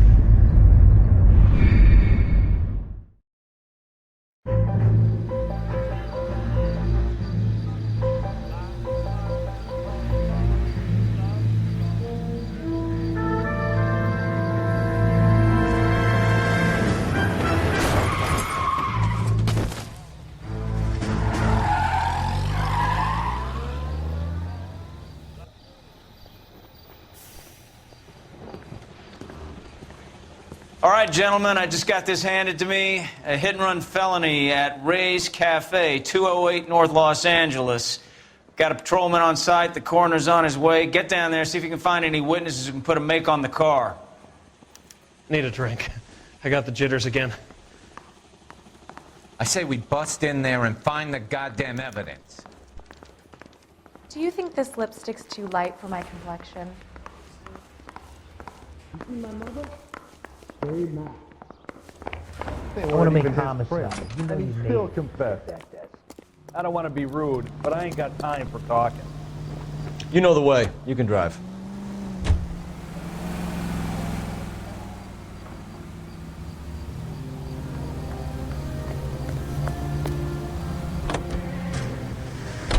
Looks like the DA is going to press charges. Anna Rodriguez might do time. I'll speak to the DA. She suffered enough. I don't know, Cole. She's an easy make, and the DA likes convictions. I'll convince him to let it go. How you do that? I'll give him something better.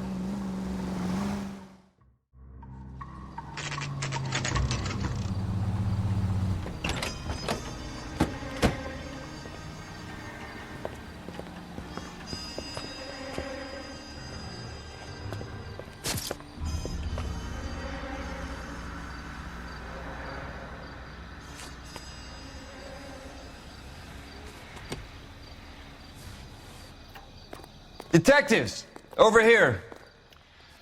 Cole Phelps, traffic. What have we got? Thick as a white male named Lester Patterson. Walked out of the bar and into the street. Car hit over there, and he ended up here. Dead on impact by the look of it. Have you canvassed the area? The only one with anything useful to contribute is the young lady over there. She lives above the bar. Name is Shannon Perry. No, it's not a stage name.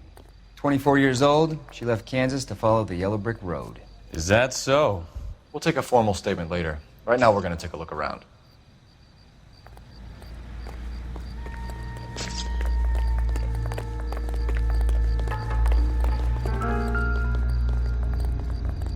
So the driver managed to brake before the impact.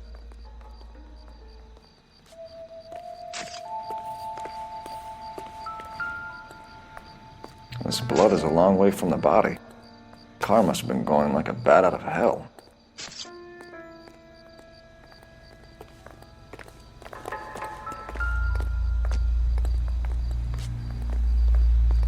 Body traveled a good 20 feet. Careful where you're stepping, Phelps. I don't come down to the station house and tap dance on your desk.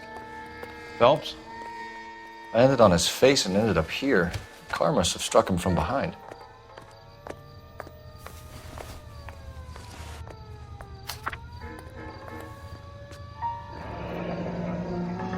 Patterson has life insurance.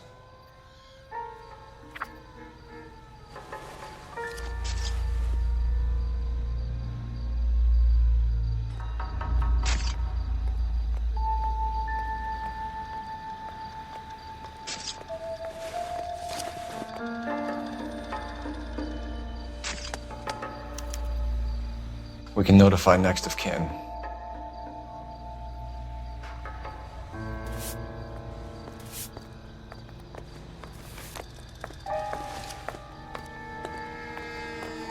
What have you got on the victim? From all reports, he was intoxicated at the time of the accident. I'll know how intoxicated once I've done the autopsy. Looking him over now, I'd say he died on impact. What about the chest wound? Isn't that inconsistent? Very common in auto injuries. Look for a car with a prominent hood ornament. Those things are killers.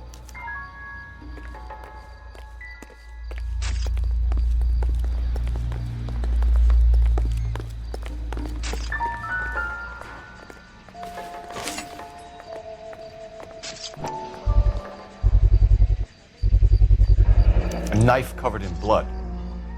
Could be a steak knife. This is a hit-and-run case, Phelps. Anyone could have thrown away a kitchen knife. In any case, we'll want tech services to scrub the alleyway before they bag the knife. She's all yours, Detective. Miss Perry? Yes? I'm Detective Phelps. This is my partner, Detective Bekowsky.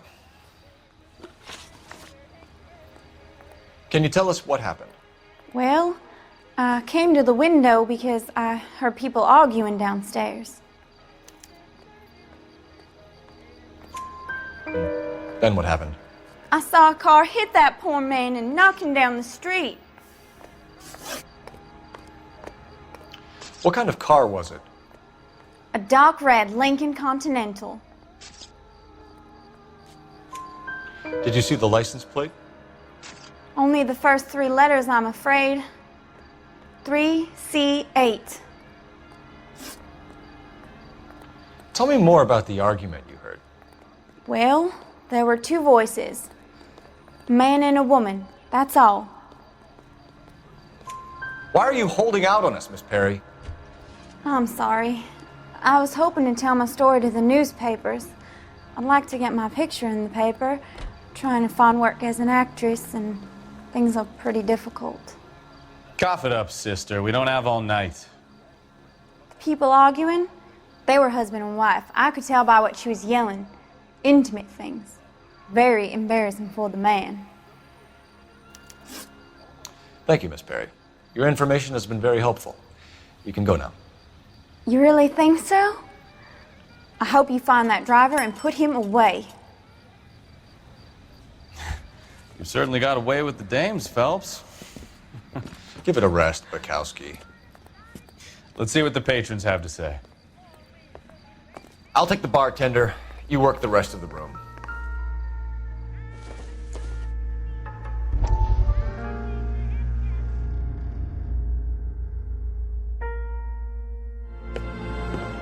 Courtney, come in.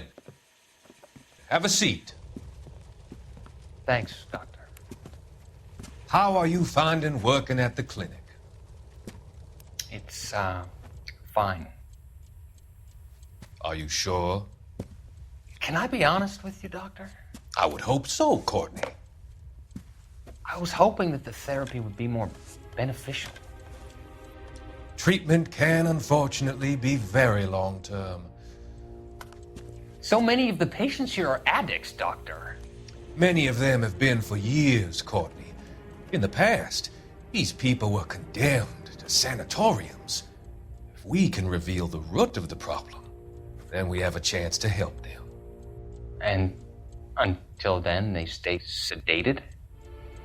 Do I detect a hint of reproach, Courtney? I was expecting more, Doctor. I'm sorry.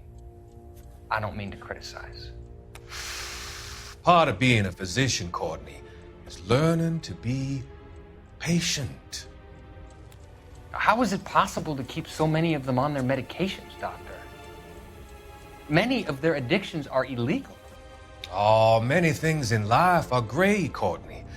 What may on the surface appear to be illegal is actually of benefit to society at large.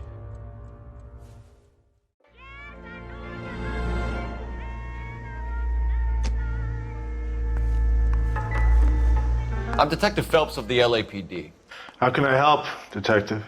Your name would be a good start. Dudley Lynch. Hired help. I run the place when the owner ain't around. Where is the owner? He stepped out. Somebody had to take Lorna, Mrs. Patterson, home. What can you tell me about the accident? Not a lot. It was busy in here, and all I heard was the impact. So what was he doing outside? It's against licensing regulations to drink on the sidewalk. Lester and Lorna were having a fight. The owner made him take it outside. It was pretty ugly. Do you know the victim? Yeah. Lester Patterson. He's a regular here, or he was. Not one of your favorite customers? Lester was special, but not my kind of special. Was Lester drinking alone? No. He came here with his wife.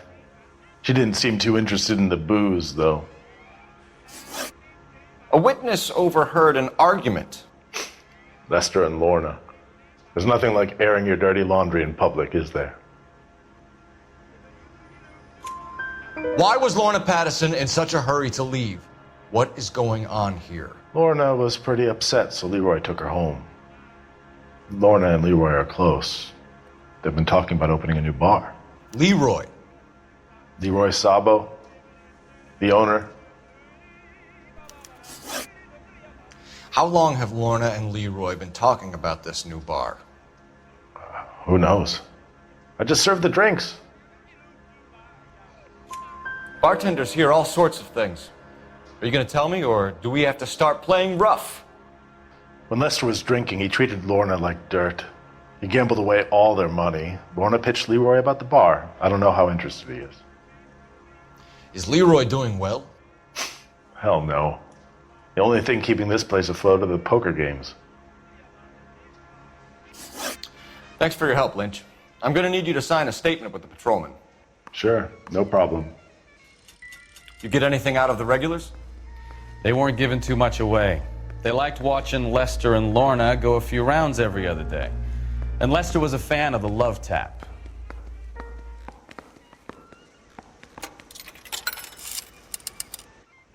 Operator, give me dispatch.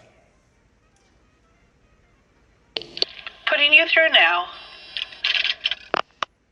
Phelps, badge 1247. How could I help, Detective? I need to run a partial license plate, 3 Charles 8. Cross-check possible Lincoln owners. Suspect vehicle is a red Lincoln Continental. Just a moment, Detective. Only one possible make on that license. Registered to a William Shelton, 738 West Temple Street. Thanks, ma'am. We'll need to check that. Looks like we caught a break on this one.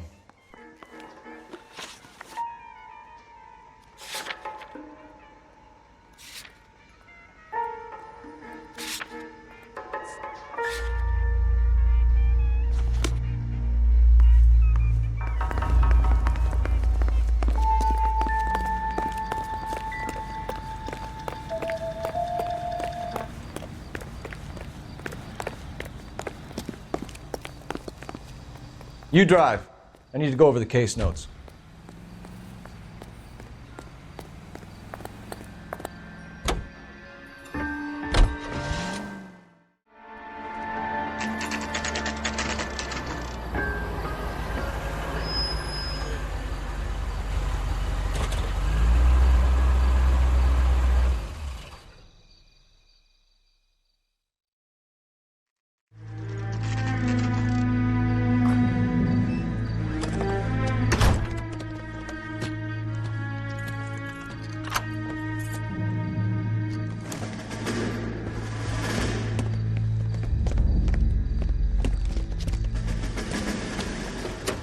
That's the son of a bitch right there. William Shelton? Yes? It doesn't look good, Shelton. You packing your bags and making a run for it? You know why we're here. Yes. The accident. We've got witnesses who can put this car at the scene, not to mention the physical damage. This is open and shut, Sheldon.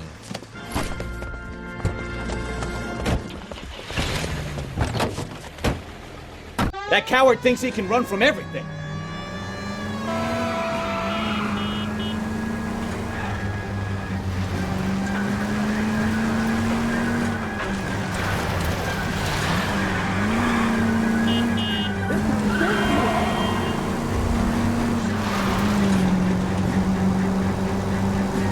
Enough games, Phelps. Take this guy out.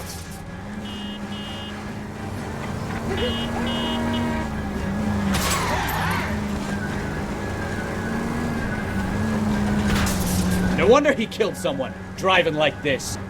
Lay into his wheel arches. Come on. Don't let that asshole get away.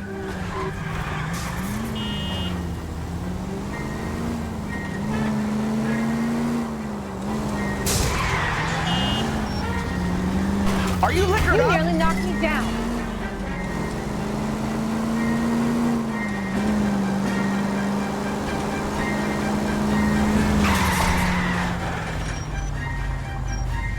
All right, I give up. That's it. Cuff him and we're done. Put your hands where I can see them. That was a vehicular manslaughter rap sound, Shelton. I hit him. I admit it. I just panicked, but it wasn't my fault. What do you mean? The guy jumped right out in front of me. He came out of nowhere. There's nothing I could do about it. Why didn't you stop? I've had accidents before.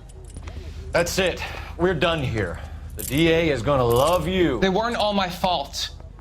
I'm a surveyor. I need my license for my job. There were people around. A woman and a man were standing right next to him. I thought they could get him to a hospital. I'm telling you, it's not my fault. The guy is dead, Shelton. You can't be serious. William Shelton, you're coming downtown. We need to talk about a manslaughter charge.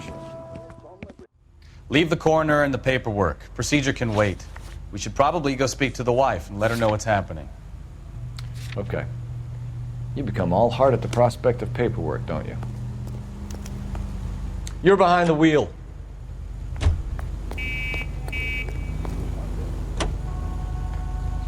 So the wife was there when it happened, but then left the scene. You're right. That's pretty unusual behavior. She could be in shock. I saw some people do some strange things in the war after their buddies got hurt. Maybe. Maybe she doesn't give a fuck. According to the patrons, her old man was a piece of work. You don't think... Phelps, the guy was run over. So it worked out well for this broad. So what? Maybe she deserved to catch a break. Who knows?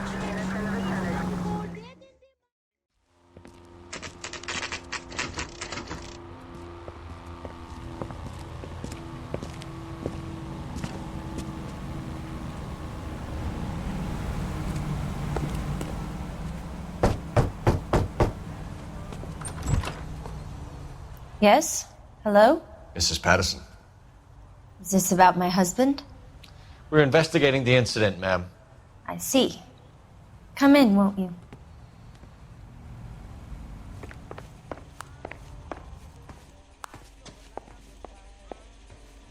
Can you tell me what happened? What's to tell? He got hit by a car and now he's dead.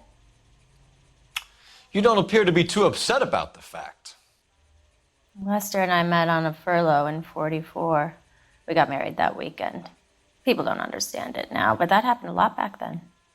I see. So you probably did well to stick it out this long. What's that supposed to mean, mister? I think it's about time you left. I have someone here. I beg your pardon? You're gonna have to run that one by us again, sister. It's okay, Lorna. I'm Leroy Sabo. Well, well. Nice to see you're comforting the grieving widow, Mr. Sabo. All right, wise guy. Do you have any intelligent questions you would like me to answer? You can confirm Mrs. Patterson's story. Lester lost at cards. He was kind of hard to control when he lost his temper. He turned without looking and walked right out in front of the car. It wasn't good. What's your relationship with Mrs. Patterson, Mr. Sabo? We're friends. Good friends. You expect me to believe that? Look, I was filing for divorce. Mental cruelty. Lester could be a mean son of a bitch. And Lester knew about that? No, I hadn't told him. Well, hasn't this worked out well for the two of you? I feel almost bad for busting in on this little rendezvous. How did the car come to hit Lester? He walked straight into the path of an oncoming car. You expect me to believe that, Lorna? It's all very convenient. Gambling for Lester was like the needle for a hophead. He was yelling at me. He was yelling at the whole world. I kind of felt sorry for the driver. Poor guy had no chance. You were arguing in the bar and on the sidewalk? We were always arguing. So what? Admit it. You were baiting him, pushing his buttons. We can easily get the full story from the regulars in the bar. All right. Lester was playing cards out back. He lost, of course, and wanted back in.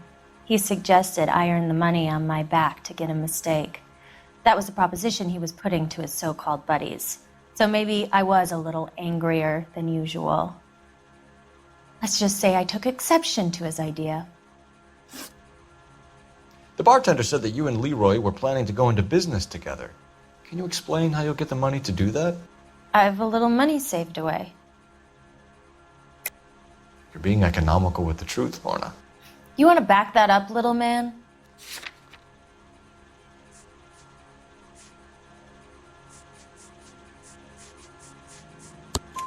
You increased the premium on Lester's life insurance. GI insurance policies have a $10,000 payout. It was Leroy's idea. Lester lived on the edge. He was always getting into fights, crap games, pinochle, you name it. Turns out it was good advice. It speaks to motive and premeditation, Lorna. You're forgetting the hit and run, detective. You and Mr. Sabo have an interesting day. I'm sure we will, officer. Now, if you could both just leave. We're leaving, ma'am. Sorry for your loss.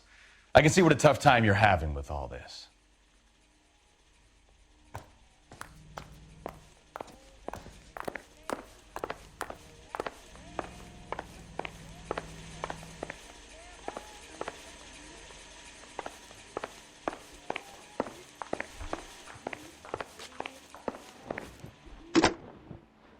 Operator, give me R&I.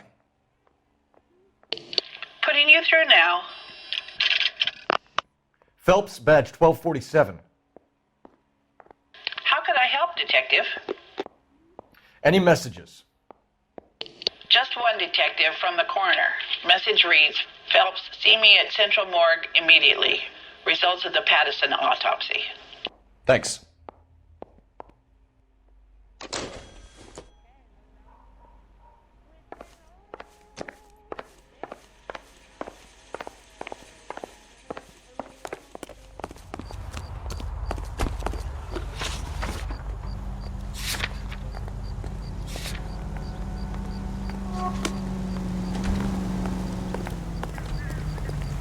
You know the way. You can drive.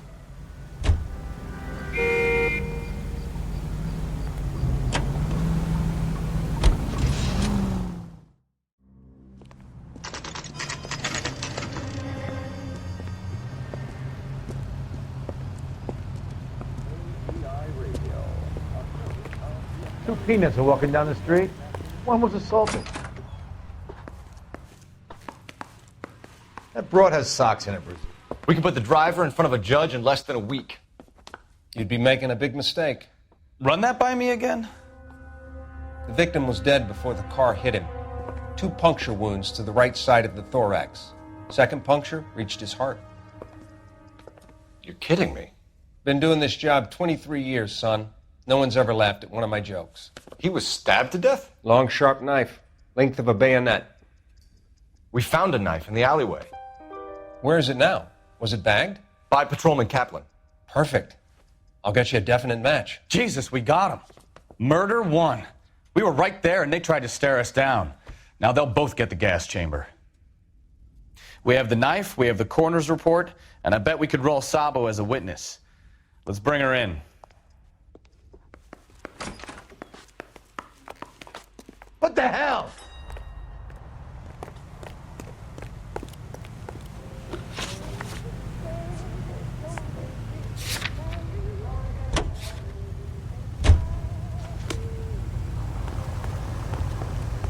You can drive.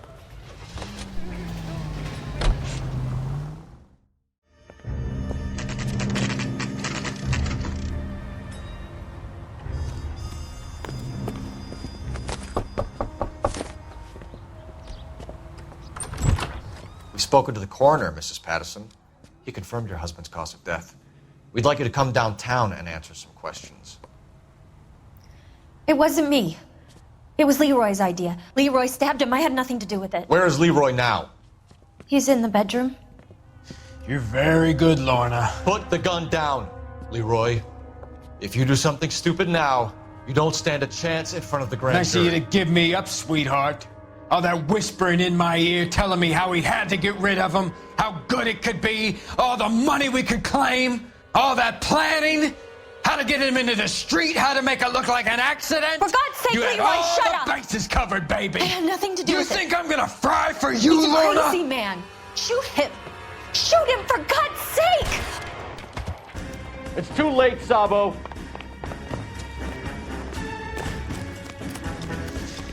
Lester could be a heel, but that's a lousy way for anyone to go out. Oh my God!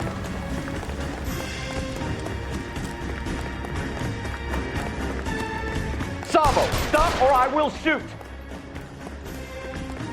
Call the police! Call the police!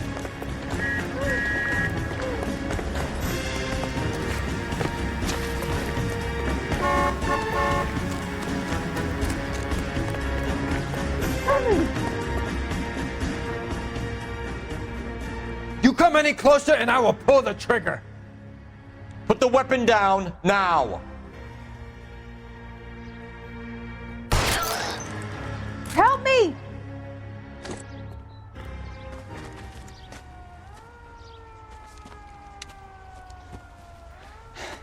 You look spooked, Phelps.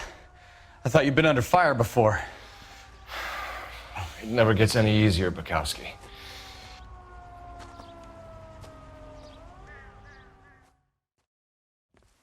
We go to Washington now with national news from American Century Broadcasting. So, I give you a hit and run. You bring me back fraud, conspiracy, and first-degree murder. This is how a good detective operates, Phelps. You take nothing at face value. You keep digging and asking questions until you get to the truth. You got some sharp elbows on you, detective. I like that. Keep up the good work.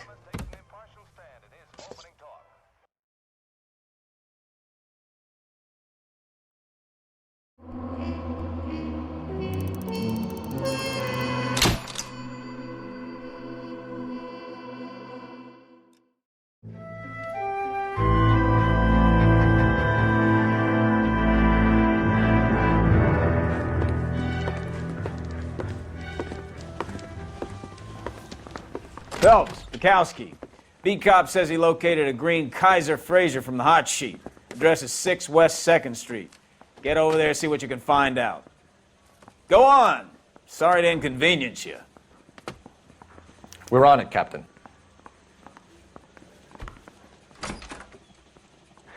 I swear the more bad cards we bring in, the longer the hot sheet gets. It pays the rent, though. Keeps Mrs. Phelps in the manner to which she's accustomed. I'm not sure she'd agree with you.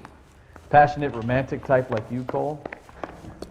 I don't believe a word of it. You know the way. You can drive.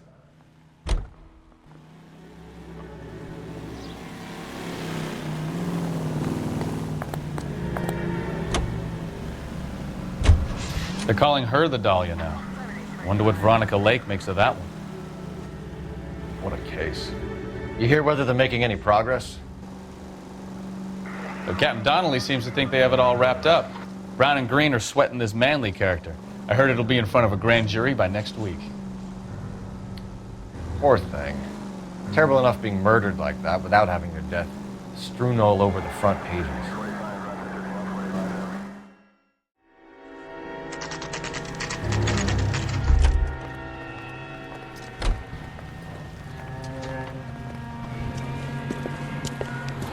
That's the car, Cole, just pulling out of the drive. Get him. Remember, we need him healthy enough to answer questions. 1247, Detective Phelps, requesting immediate backup in pursuit of a stolen green Kaiser Frazer from 6 West 2nd Street.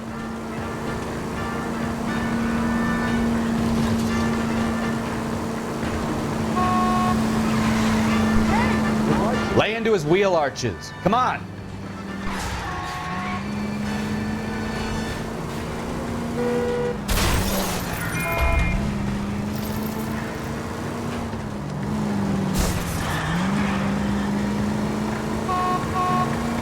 Enough games, Phelps. Take this guy out.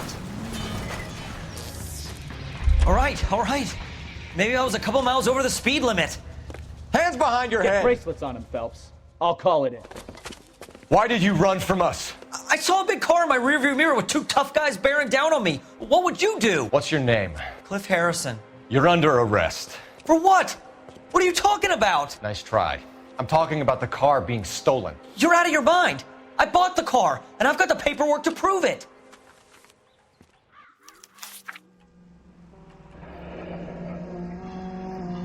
Looks like we'll have some questions for the people at Coombs Automotive.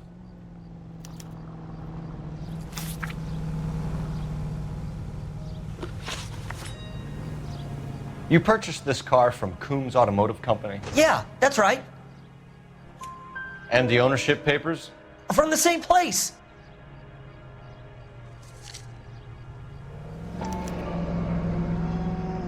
If this is a forgery, it's top-notch. This will need to be traced.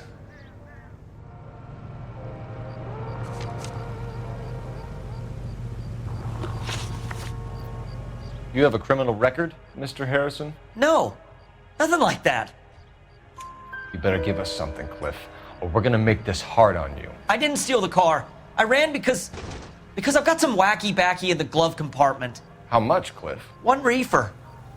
We'll let it slide. You're in enough trouble. Who did you deal with at Coombs Automotive? The owner, Richard Coombs. And he made out the bill of sale personally? Of course he did. He kept a facsimile for his records. Check with him. We're going to get to the bottom of this, Harrison. Until we do, you're going downtown. You gotta be kidding me. I'm getting arrested for buying a goddamn car? If everything is legit, Harrison, you'll be out soon. Until then, if I were you, I'd keep my mouth shut. Bag his possessions as evidence and have him arraigned for grand theft auto. Right, Detective. Do you know who my father is? We need to get to Coombs Auto and check out Harrison's story.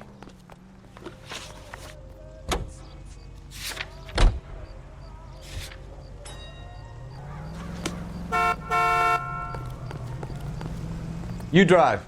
I need to go over the case notes. You know what? I think he's telling the truth. Some of the most convincing people you will ever listen to are born liars. Usually they're called politicians.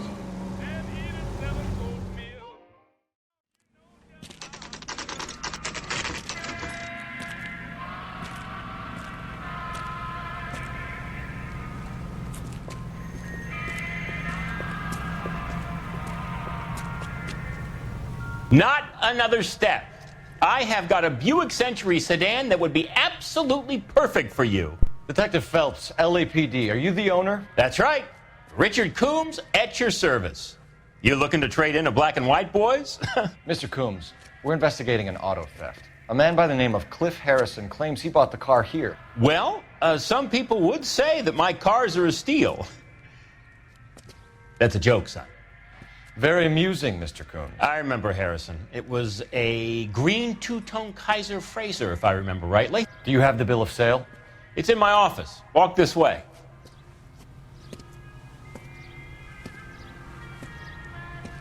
That's a joke too, son. Phelps, you mind if I shoot this guy? He's getting on my nerves.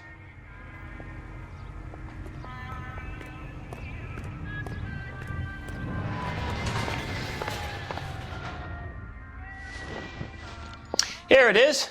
Got the original pink slip there, too.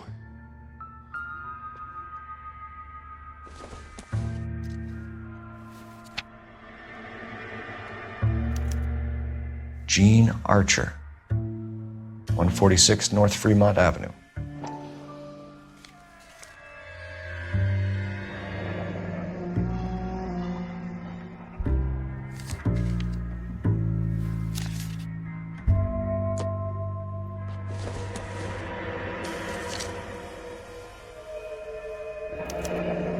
Harrison's purchase receipt was legit, at least.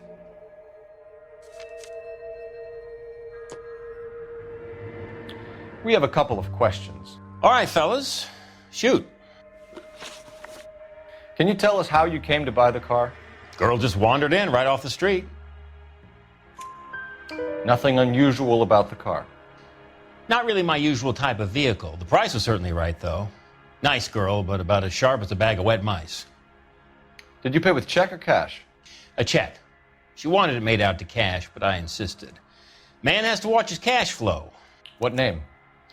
I made it out to Gene Archer on the Bank of Arcadia. Can you describe this Gene Archer? Brunette, maybe 25, 26. Little on the plump side, but not bone ugly. What was your impression of her? Kind of harried and harassed, in a hurry to go somewhere, but no place to go. You get to know the type. Do you know anything about the company that prints these pink slips? Nope. Should I? It isn't exactly my business. It says Marquee Printing. You've never heard of them? Marquee. Sure. They do all the government red tape. You'll find the place down on Aliso Street near San Pedro. When exactly did you hand over the check, Mr. Coombs? Close of play on Friday. Why didn't you pay her cash? You knew the car was dirty. I had an inkling. When people are in a hurry for money, always pay by check, son. Gives you a couple days to back out.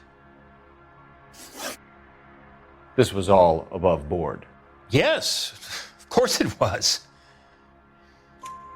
Did this look legitimate to you, Coombs? I'm in used cars, son, not bearer bonds. In my business, you don't look a gift horse in the mouth. Now don't come on all high and mighty with me if you want my help. Thanks for your help, Mr. Coombs. We need to continue the investigation. Hope you sort out your problem with Mr. Harrison. Go easy on him, son. Boy's about as sharp as a bowling ball. He's built too low. The fastballs fly over his head. Let me shoot this guy, please. You have a pleasant day, Mr. Coombs.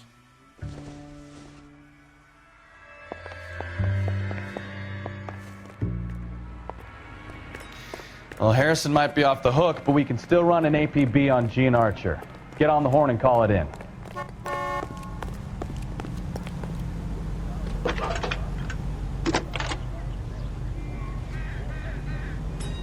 Phelps, badge 1247. How could I help, Detective? Requesting an APB on Gene Archer, age approximately 25, on suspicion of grand theft auto. I'll relay the information. Are there any messages for me? A James Velasco is being held at Central Station on suspicion of GTA. Possible link to the Harrison case. They're waiting on you to conduct the interview. Thanks, ma'am. Oh, I wish I could afford that.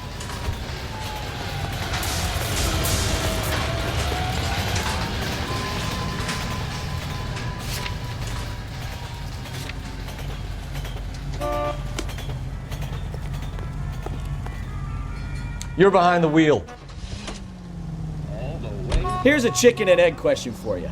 Do you think you have to be an asshole to sell cars? Or that selling cars turns you into an asshole? You've got it in for everyone today, haven't you? I've always got it in for car salesmen. Doesn't matter what day it is.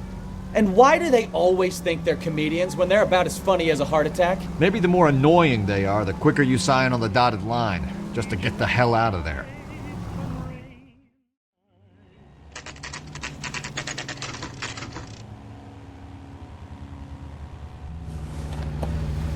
Empty. Should have known that Archer broad would have given us a false address. We should go to the station, see what this Belasco guy has to say.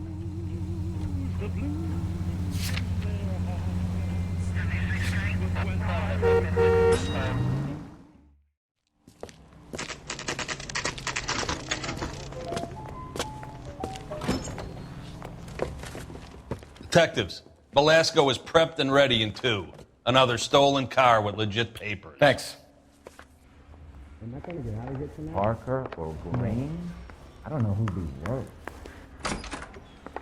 Crummy bastard. James Belasco? I want a lawyer. It's my car and I got the proof right here. Take a look for yourself.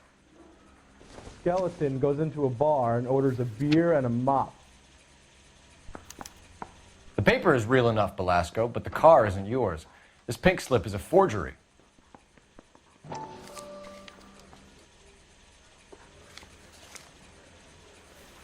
This guy must have escaped the loony bin. Where were you taking the car, James? Blow it off, greenhorn. You'll get nothing from me. You're a 2-time loser. If you don't give me something, I'm going to ask the DA for the maximum. You're looking at 10 years, Belasco. Kiss your youth goodbye. I want a deal. Keep talking and we'll see what sort of deal you're worth. My job is to drive the cars out of state. Nevada, Arizona, sometimes New Mexico. With the paperwork they provide, it's normally a breeze. Does the name Jean Archer mean anything to you? Nope. Never heard of her.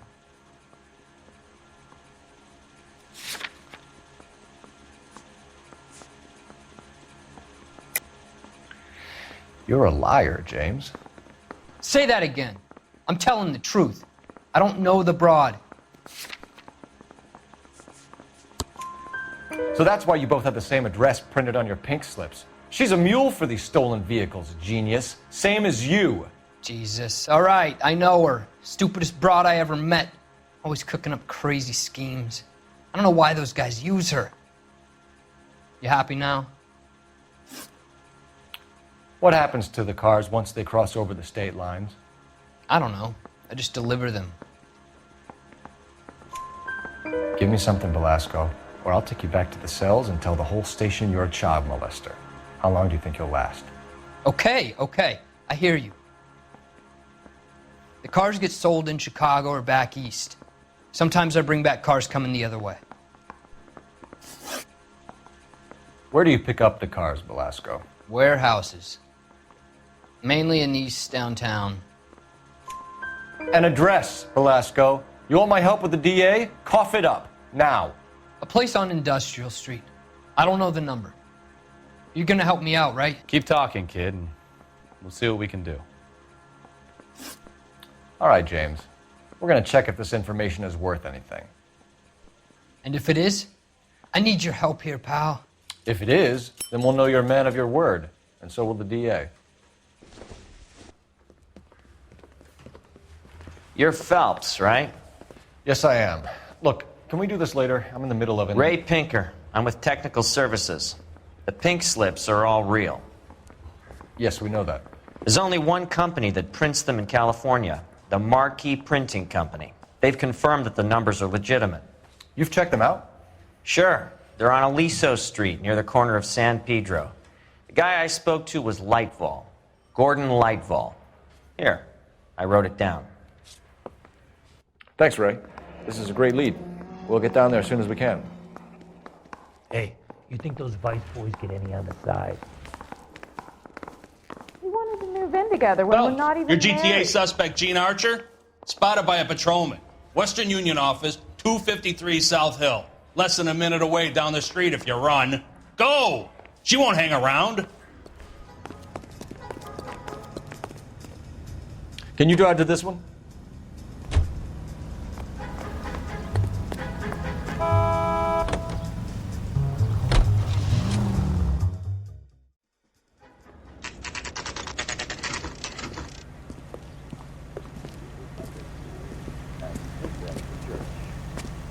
It'll only take a little while longer, madam. It's quite a lot People of... say I have no LAPD. taste, but I We'll like take it from you. here. God damn it.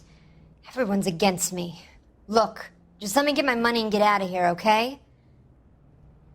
You look sweet. How about giving a girl a break?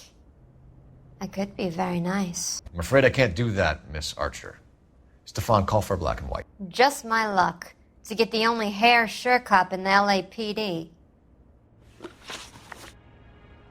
The car you sold to Coombs was stolen, Miss Archer.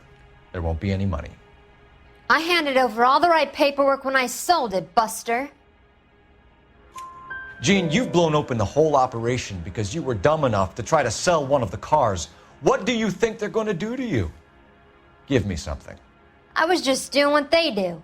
They paid me $50 to drive the car. I made $2 grand selling it. You made $0. And if they catch you, you're dead. Is that all your life's worth? Look, a girl needs things. I don't see you looking out for me. How long have you and Belasco been delivering cars? Who is James Belasco? You're lying. James Belasco. I don't remember mentioning his first name, Miss Archer. Oh, Well, I think you did, didn't you? Well, I'm sure of it. Anyway, I don't know him.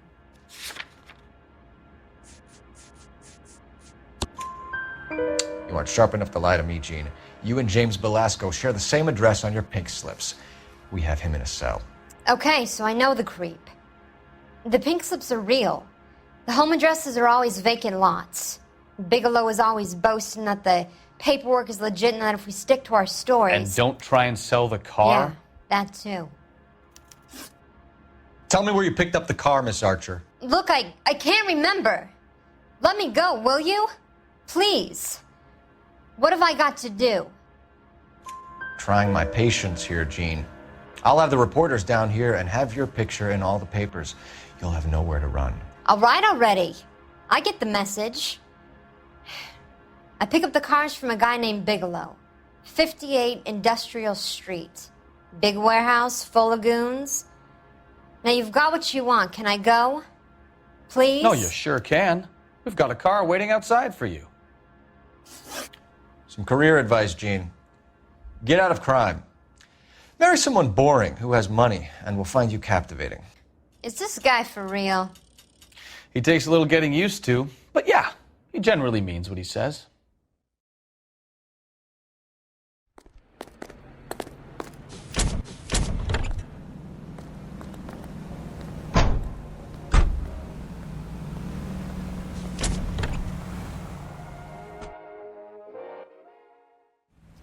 We wanted to move in together when we're not even married.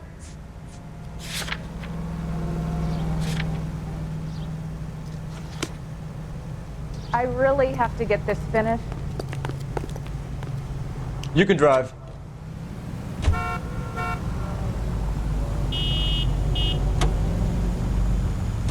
Friendly girl. Used to getting her own way. Little did she know her feminine charms were useless against the impenetrable Cole Phelps. She's not my type. And what is your type, Phelps? I'm married. I know that. But you're not blind or dead inside, are you? Wait, scrap that second half of the question. I don't know. Blondes, I guess. Hallelujah! The man is human after all. Now we're getting somewhere. Yep, I'm with you on the blondes. Brunettes are fine too. And there's nothing wrong with a good redhead. But I draw the line at gray. You know what? I might have to lift that embargo soon in the interest of maintaining a free market. A man with high standards. The standards are only as high as the last glass of whiskey.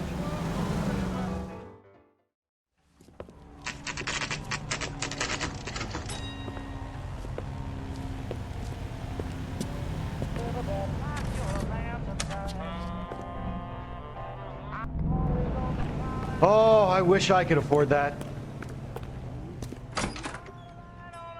And what can I do for you, gentlemen? I'm a traffic detective from Central Division. Who's in charge here? I am, Gordon Lightfall. What's this about? We understand that your company prints California vehicle titles. Yes, I have the government contract to print pink slips. Have done for some years. Have you had any goods or equipment stolen recently? We're running up against stolen cars with seemingly legitimate paperwork. Not recently. Have you ruled out forgery? There's no shortage of talented artists in this town. We'll keep it in mind. We have some questions for you, Mr. Lightfall. Mr. Lightfall, we're currently working 2 auto theft cases. Do you know anything about a car theft ring? Certainly not. Why would I get mixed up in a thing like that? We have suspects with legitimate pink slips that were printed here, Lightfall. You better give me something before I bring the whole department down here. Don't be hysterical, Detective. As a matter of fact, we had a similar problem a couple of years ago. A number of used car lots were selling blank documents to a criminal organization. Do the names Cliff Harrison and James Belasco mean anything to you? No, they do not. Harrison bought his car from Coombs. The pink slip looks good, and that points the finger here. Do you have any employee trouble? No, I don't. They've all been carefully screened. Look, now that I think about it, the name Coombs sounds familiar. I think they may have been involved in stolen documents in the past. Do you have a delivery ledger, Mr. Lightfall? We would like to cross-check against the Coombs Automotive Emporium. It's a little out of the ordinary, Detective. I'm not sure I can share those sorts of records.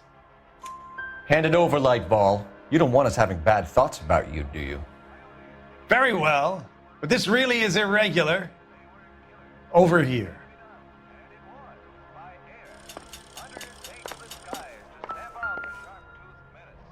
Look for patterns, recurring names, unusual addresses, anything out of the ordinary. We certainly encourage repeat business, Lightfall. This Mr. Bigelow is a good customer. Sorry to bother you, sir. We'll let you know if there are any developments.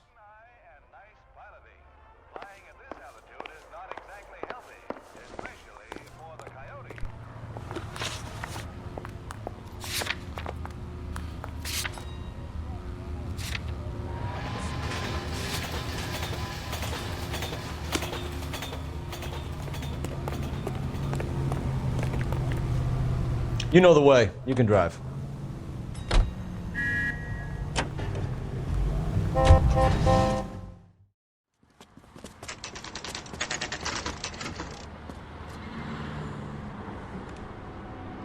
think we should call for a couple of black and whites. Get Fleischer down here. I thought you Marines were gung-ho, Cole. You have a 45, don't you ever want to use it? I'll take the back. Just give me a few seconds to get around there.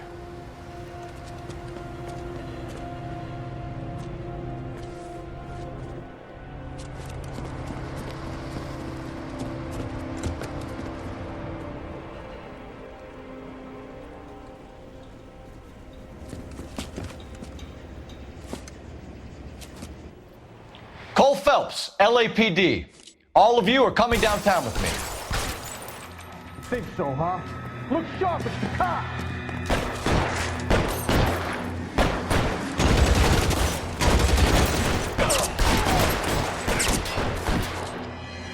Throw out the guns. Son of a bitch shot me!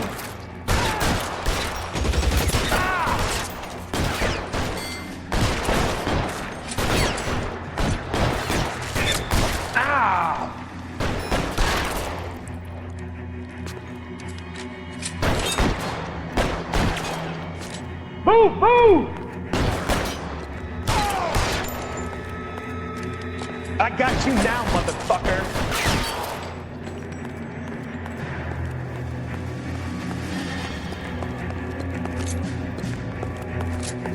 Stay down.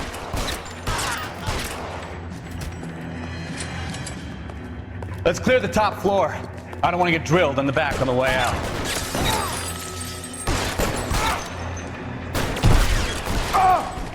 Try the door at the end. I heard something. All right, don't shoot! Keep your hands up. Watch him, Bekowsky. He doesn't move until I've tossed this place.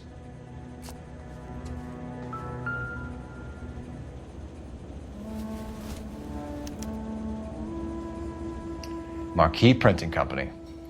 There's nothing like going direct to the source.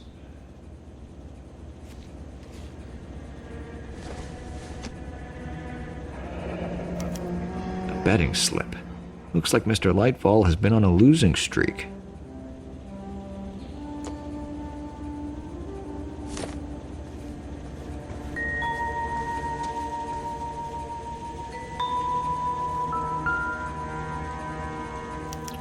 There are enough slips here to keep them stealing cars till Christmas. We've got a trail of pink slips and stolen cars that leads right to your door, Bigelow. You're in this up to your neck, but I don't think you're the man in charge. Make it easier on yourself. Give him up. I do work on cars for customers. You charge in here shooting up the place like it's the Ballad of Bulge. I can't give you anything. We know about marquee printing. You can make this easier on yourself by giving us your man on the inside. I sometimes repair cars and put them back on the road. I need a pink slip to resell them. There's no problem there. There are at least 4 dead men in this warehouse. A couple more. Punks won't make for that much extra paperwork. We'd be doing the legal system a favor. Okay, tough guy, I get the message. Lightfall, the guy who runs Marquee. He's the big shot. He likes to spend big at the track. He owes people. Lightfall, the guy with no luck at the track. Tell me about him. It's one of the guys lying over there. You're right. He has no luck. That's the best lie you can come up with, Bigelow? Hey, would I lie to you, Detective? I'm not exactly in a good position here now, am I?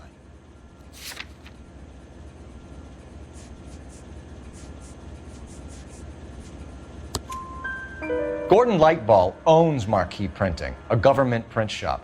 He's losing big at the track. He has these big government contracts. He's in hock over 20 grand. If the feds find out, contracts will be all over. Lightfall plays ball. All right, Bigelow. The heat is off you. Play your cards right and you'll be able to count your time in Quentin on one hand.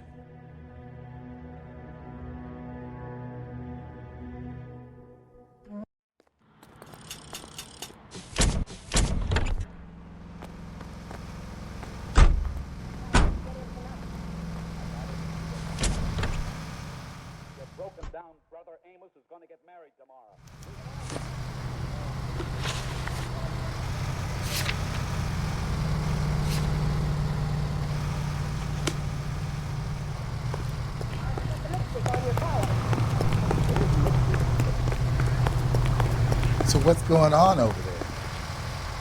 You drive. I need to go over the case notes.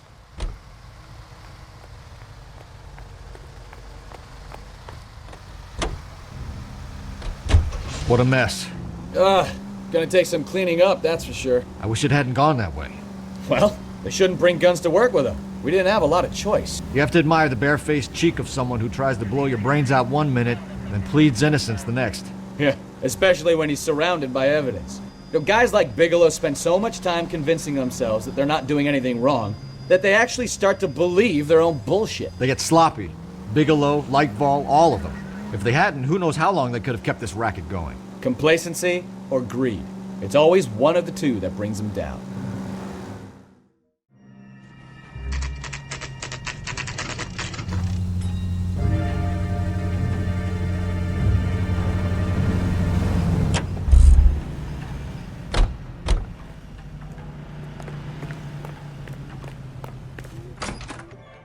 You're under arrest. You again?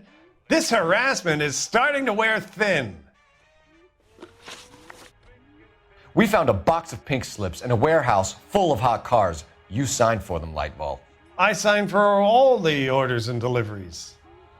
You'll need something better than that, cowboy. Save it, Lightfall. We already have all we need to send you down. I've had enough of this. You either produce some shred of proof, or I call my attorney.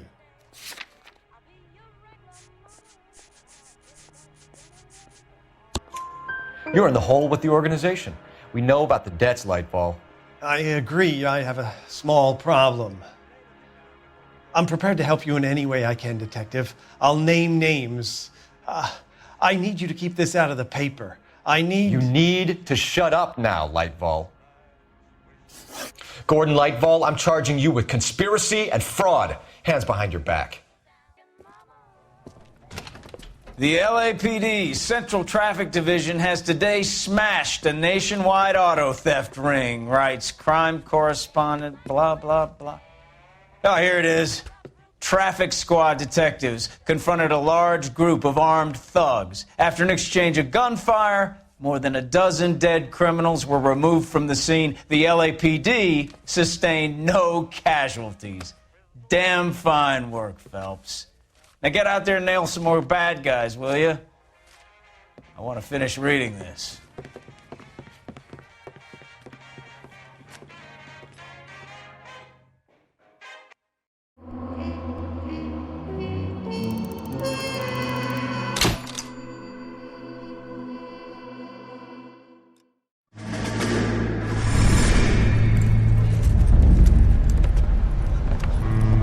My family runs a shipping business in San Francisco. We used to have 2 ships a week to Tokyo. We've been in shipping for 2 generations, Hank. I've never been on a voyage anywhere. I feel like Odysseus in the beginning of his journey. The Odyssey took 10 years, Cole. This is the American century. America can rule the world after we win this war. We need to stay alive, Cole. These men are counting on us. Have you heard what the veterans are saying to each other? No. Golden Gate and 48. That's 4 more hard years of fighting.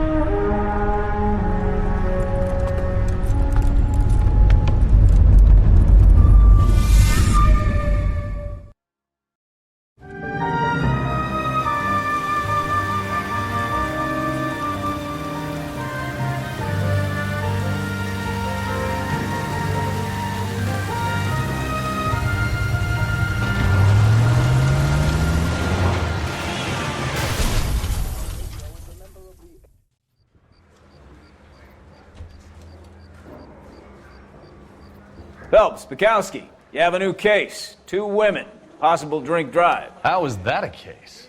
The broad says she was doped and that somebody tried to kill her. Where did this take place? That's the bit you're gonna love. Right across the street. What? A Chevy Styline took a nosedive off the escarpment, fetched up underneath a Cola King billboard. Up to it, boys. We got bad guys to catch. Need a drink. I got the jitters again. See you later, fellers. Try not to work too hard. Look at you, bantering with the boys. Brings a tear to my eye watching my caterpillar grow wings. I'm just trying to fit in. Educated, hardworking, straight as an arrow. I hate to break it to you, Cole, but you'll never fit in except.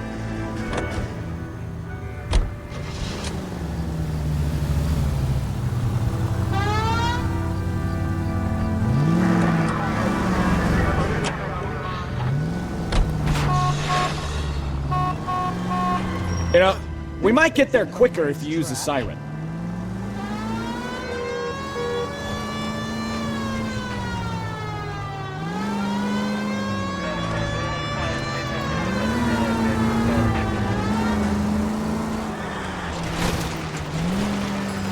Stop just ahead.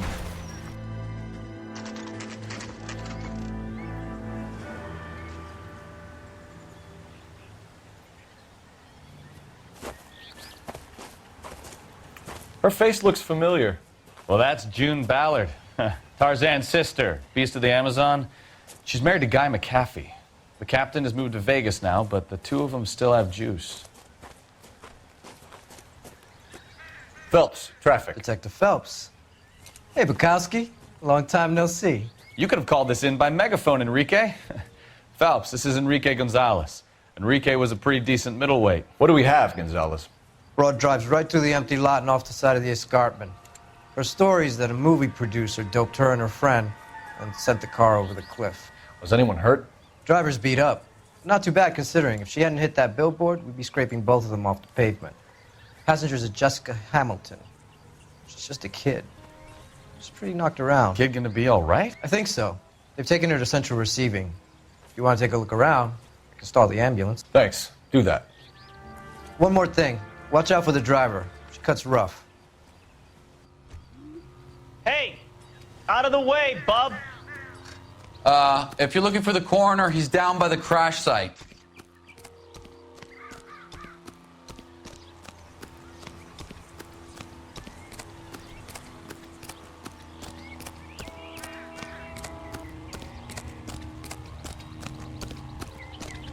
You'll want to see this, Phelps. There, laid out on the trunk. And that isn't even the best part. Looks like they're lucky they weren't more badly injured. Must have been unconscious. Being relaxed tends to lessen the soft tissue damage.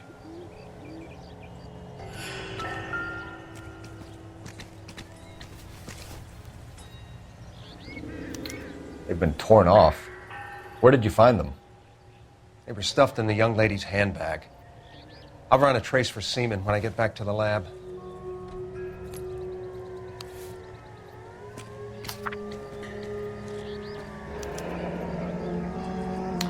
She's a long way from home.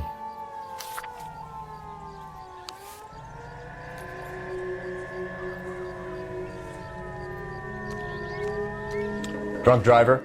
Maybe not. How so? Well, a head I found without a body piqued my interest. See what you think. Alas, poor Yorick, I knew him, Horatio. Is it real? No. I think it's supposed to be a replica of an Indian shrunken head. It's some kind of curio or movie prop. See the casting marks? What's it made from? Plaster of Paris would be my first guess, then painted. So we can rule out the murder angle? No, you can rule that in. That thing was wedging the accelerator to the floor. Whoever did it wanted these women dead. How does someone manage to tip their ride straight off a cliff? If the driver's in a fit state, we should ask.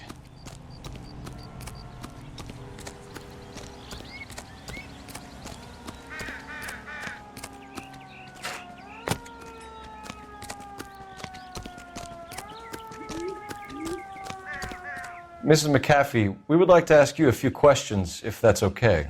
I prefer to use my maiden name, June Ballard. You might be familiar with some of my work.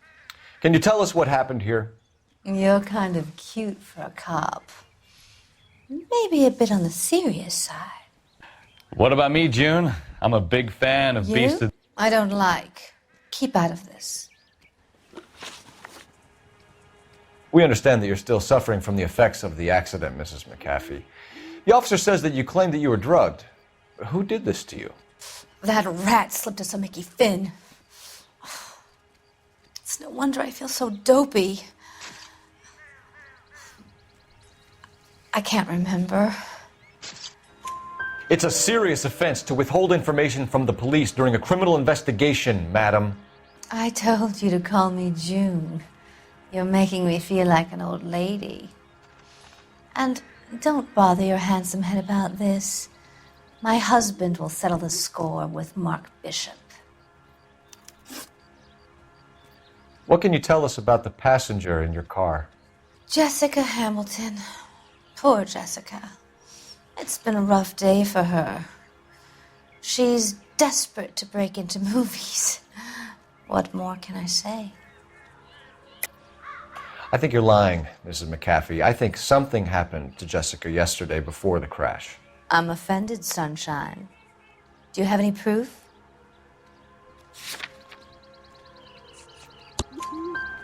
Miss Hamilton's underwear were physically torn from her body. She wanted to go to a casting. I took her to a casting. Whatever happened after that is between her and Mark Bishop. We found a shrunken head. It was used to tamper with your car. You see, I normally don't drive off cliffs. The last thing I remember is getting behind the wheel. It's obviously some kind of movie prop. You must know where it came from. In case you hadn't noticed, I am the talent.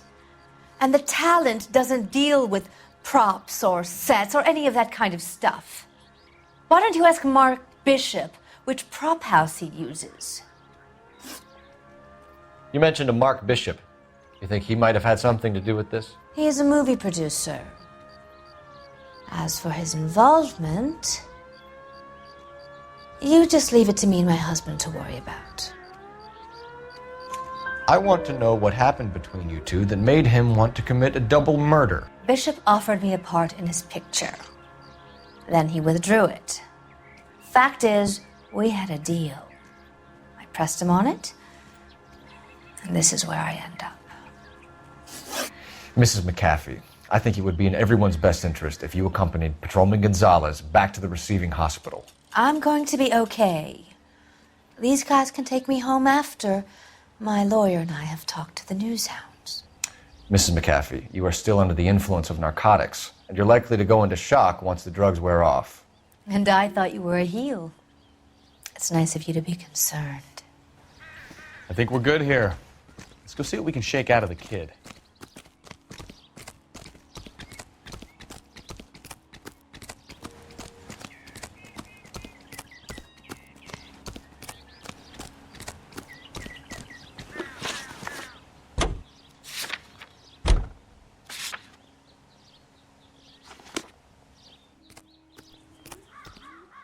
Can you drive to this one? KGPL to car 11K, 11 King. The car crash victim has regained consciousness at Central Receiving Hospital.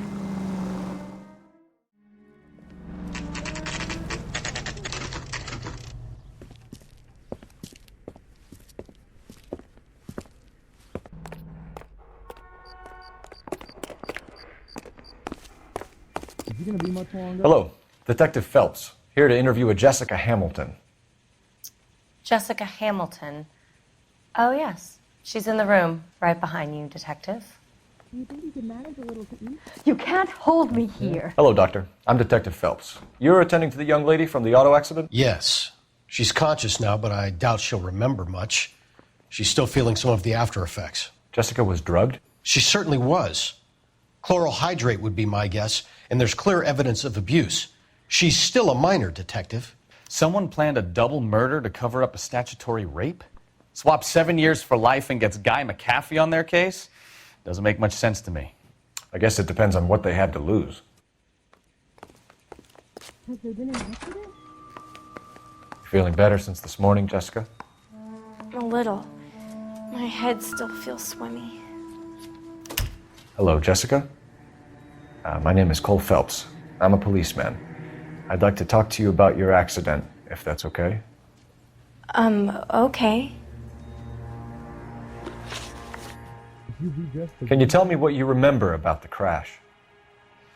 It's all kind of fuzzy. I remember waking up here. Nothing happened yesterday. Tell the truth, Jessica. Why the big cover-up? I'm not lying to you. Can you change my bedpan, nurse? We found your underwear in your handbag, Jessica. You need to tell us what happened. The doctor told me what happened. I didn't want that. I just wanted to be a star, to be in movies. I told Junie what happened, and she told me to toughen up. That was the price of stardom. Did she now, cold-hearted bitch? It's not Junie's fault. It's not my first time. I had a boyfriend back home, but my father found out about him. Even if you consented, Jessica, you're still underage. We need to get in touch with your parents, Jessica, to tell them what has happened. Oh, you don't need to worry them. They sent me along to stay with Aunt June. They trust her to take care of me. Is the doc coming in? You're lying, Jessica. How are we going to make this right if you lie to us? Please, Detective, why would I lie to you?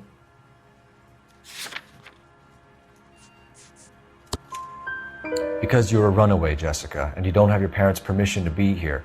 Now, do you want to tell me what really happened? I went with Junie to this strange place. It's difficult to remember. Someone gave me a drink to calm my nerves, and then I felt faint. I think I must have passed out. How did you meet Mr. Bishop? Well, Junie is a big movie star. You probably know that. She's doing a new movie. What's the story with Bishop and Mrs. McAfee? Why does he want the two of you dead? That can't be true. Mr. Bishop seemed very happy today. I mean, yesterday. And that's why he wedged a shrunken head against the accelerator pedal and punted the two of you over an escarpment? I overheard Junie speaking to him on the phone a couple of times. Screaming, really. She can be very hard sometimes, Junie. But they seemed okay yesterday, like they worked it out. I know what happened to you, Jessica. Where exactly did it take place? Please, it's scary. It's really difficult to think of anything. When can I get out of here? Jessica, I really need you to help me here. I remember the mermaid. Was the mermaid in the movie too? No, it was on the front of a building. We pulled up in front of the mermaid. Thank you, Jessica. You've been a big help. Here's my card. If you think of anything or you need some help, just get in touch, okay? Okay. I think it might be a good idea if you went back home till you felt better, Jessica. I couldn't do that, officer. What if I got the part and I wasn't there? Is it a factor?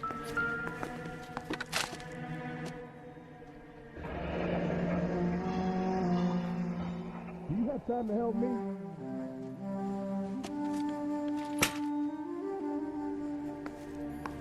Did you start some on morphine? It's the tale of this town, Cole. Lambs that go willingly to slaughter. Who the hell is that? Must be her lawyer. He certainly expedited her release. I don't like it, Cole. Why is she in such a hurry? We should follow her.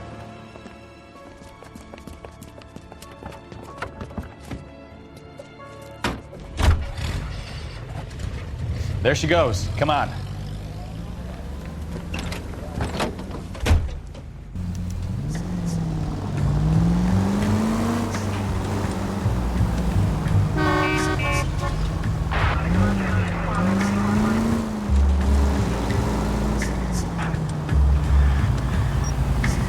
Ballard is definitely up to something. You've got a pretty funny idea of what keeping a low profile means, Phelps.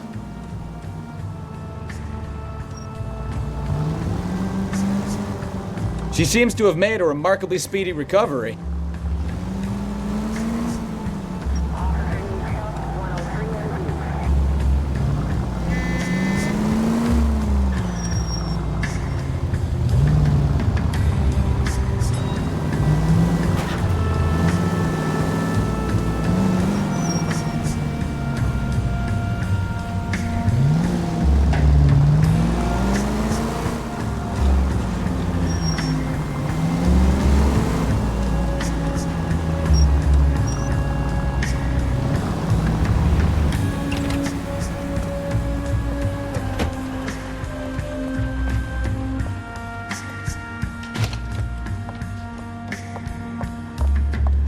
Get in there and see what she's up to.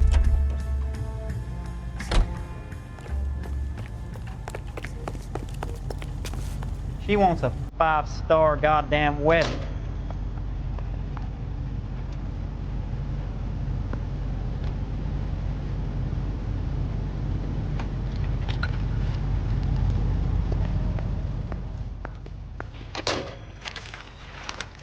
Baby?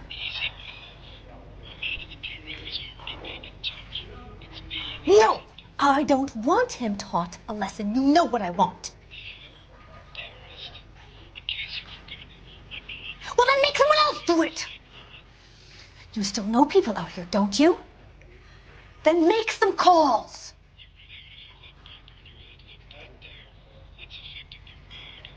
I'm going to be very clear about this. You get this done, or I'm... Wilson's Hotel. Mr. Mark Bishop, that son of a bitch, lives in apartment 803. Sure, I got the film.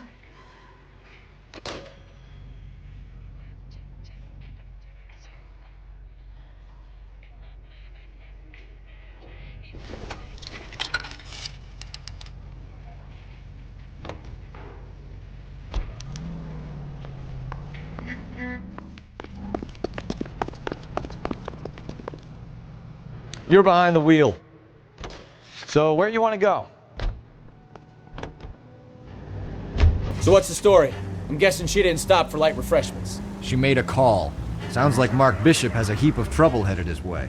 I've got an address. Wilson's Hotel, apartment 803. Oh shit, you better step on it. If he's got any sense, he'll be as far away from home as possible. If he had any sense, he wouldn't have tried bumping off Guy McAfee's wife in the first place. Or he'd have done the job properly. McAfee will break a fella's legs just for looking at his broad the wrong way. What did you make of the kid? You believe her story? I think she was doped out of her tiny mind and given the casting couch. That fucking bitch Ballard sold her out. So if Ballard was doing someone a favor, why did they try to kill her? All units in the vicinity in car 11K, 11 King, a 415 in progress at apartment 803, Wilson's Apartment Hotel, 1220 West 7th Street, Westlake Park. 11K code 3, all other units code 2. KGPL clear. Roger, KGPL. 11K en route. All units in the vicinity in car 11K, 11 King, a 415 in progress at apartment 803, Wilson's Apartment Hotel, 1220 West 7th Street, Westlake Park. 11K code 3, all other units code 2. KGPL clear.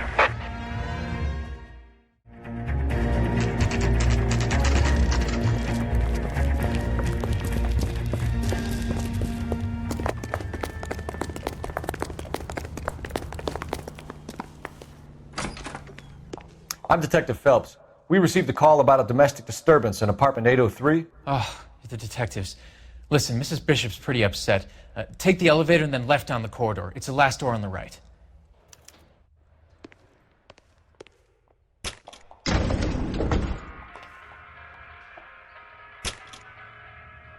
Sounds like we're about to make it a hat trick of hysterical female witnesses.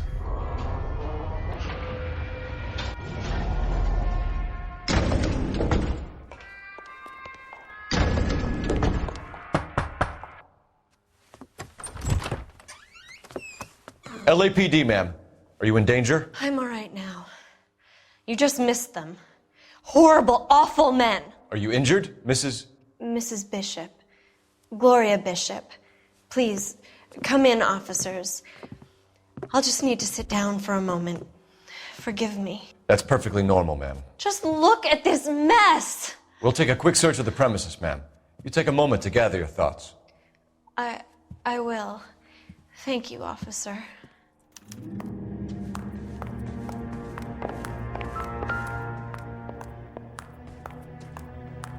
Presented to Mark.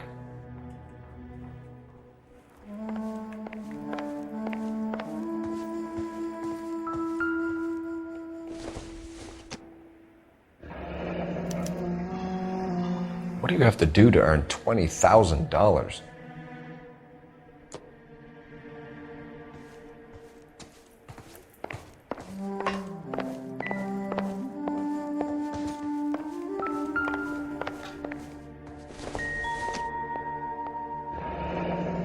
Looks like we found our mermaid. Who are these men in the picture? My husband, Mark, and Marlon Hopgood. They work together on occasion. That's Hopgood's shop.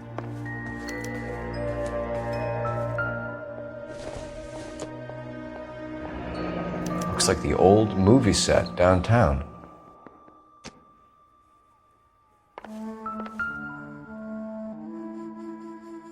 Great Wall of Babylon. A replica of a replica.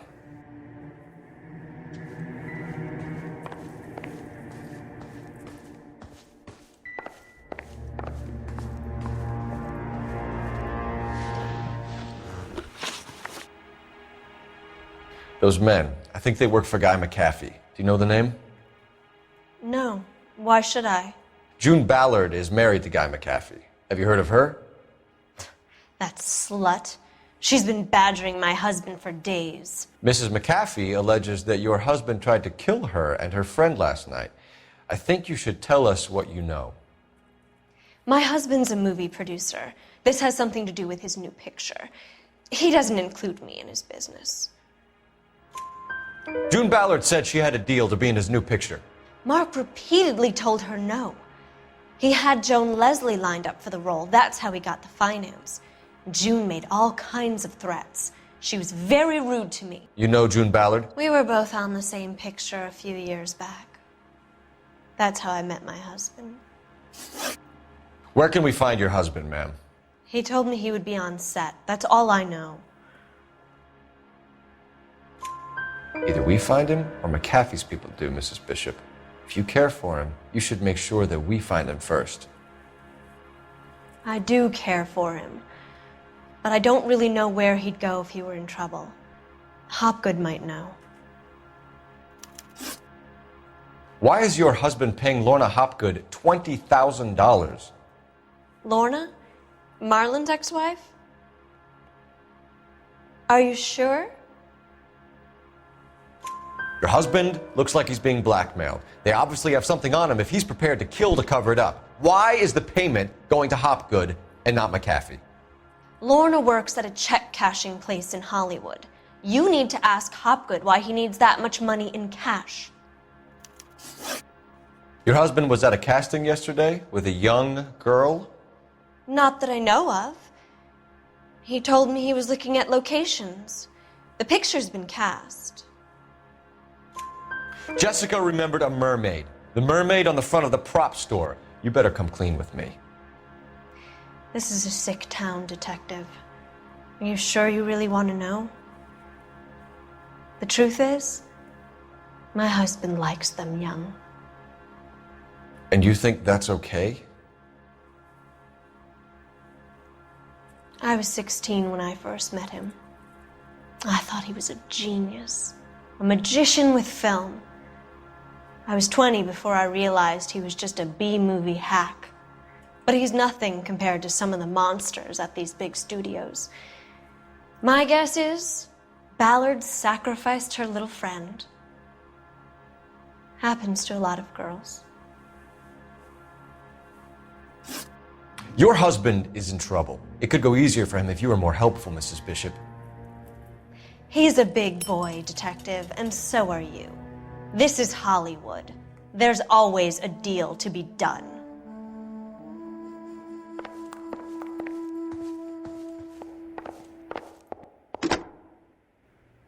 Operator, message for KGPL. Putting you through now. Phelps, badge 1247. How could I help, Detective? I need a location on a silver screen prop store. Just a moment. Silver Screen Props, corner 3rd and Figueroa. Thank you.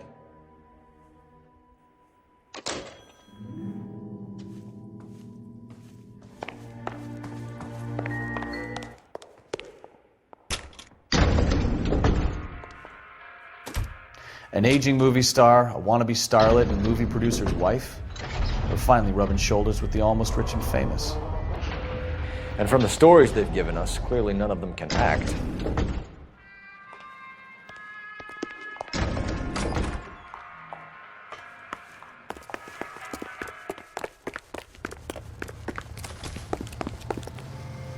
You can drive.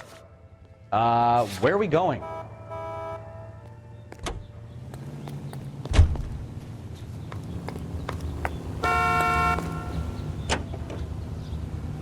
Mrs. Bishop knows more than she's letting on. She doesn't seem to realize how much trouble her husband is in. The LAPD are the least of their worries right now. You'd think she'd have gotten the hint after those hatchet men redecorated her apartment. Maybe she's just loyal. Or she's in on it. She didn't seem like your average giddy broad with nothing between the ears. Or she might just be trying to buy enough time for Bishop to put a couple of oceans between him and McAfee.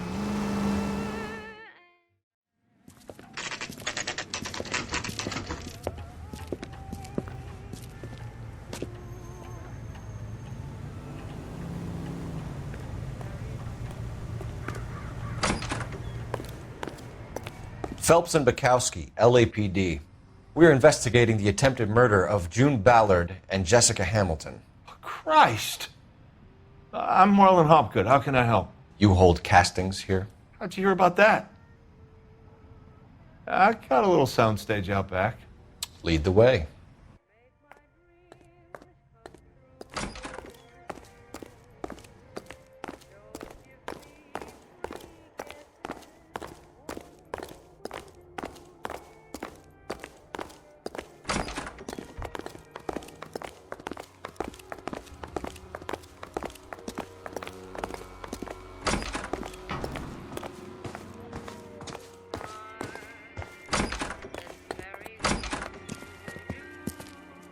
Keep him here, Stefan. I'm going to take a look around. What's this got to do with me? Don't try my patience, knucklehead.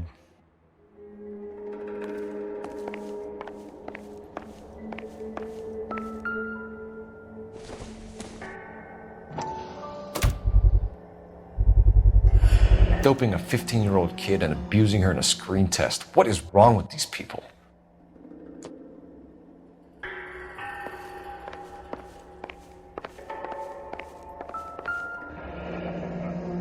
Turn off the lights, Hopgood. Why would I want to do that? Humor him. One-way mirrors. There's a room on the other side. Well, well. Find a way into that peep den, Phelps. I'll stay here and keep our pervert company.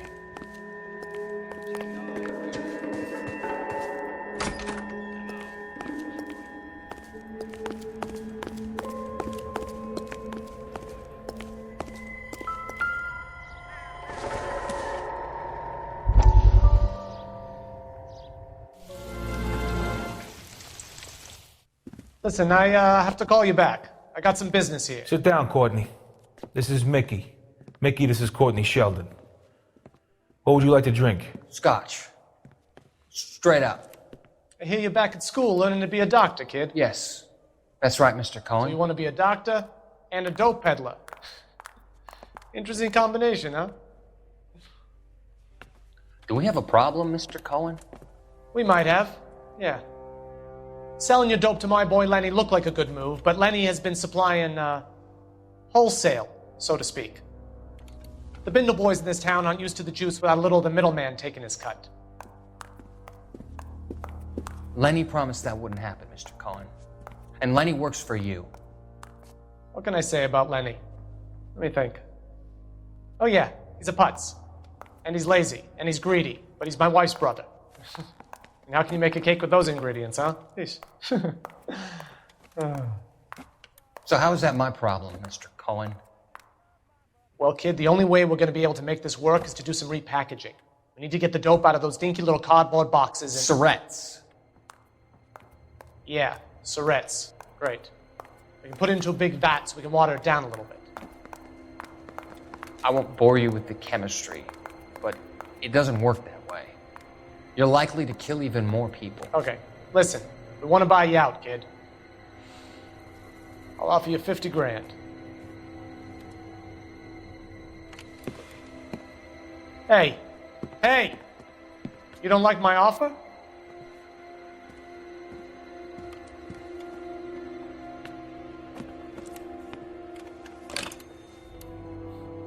The Sheldon kid? I think I want him dead.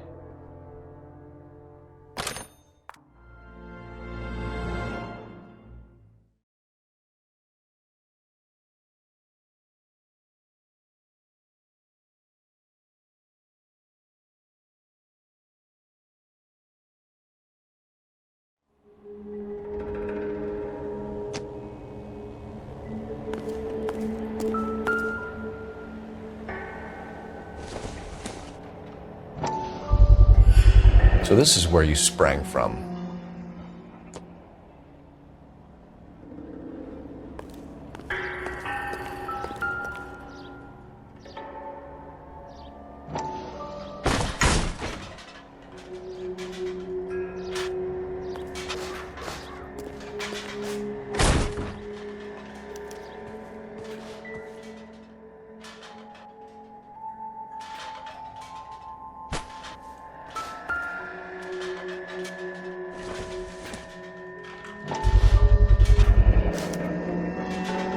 Jungle Drums, 8th and Francisco. Attention, Mark Bishop.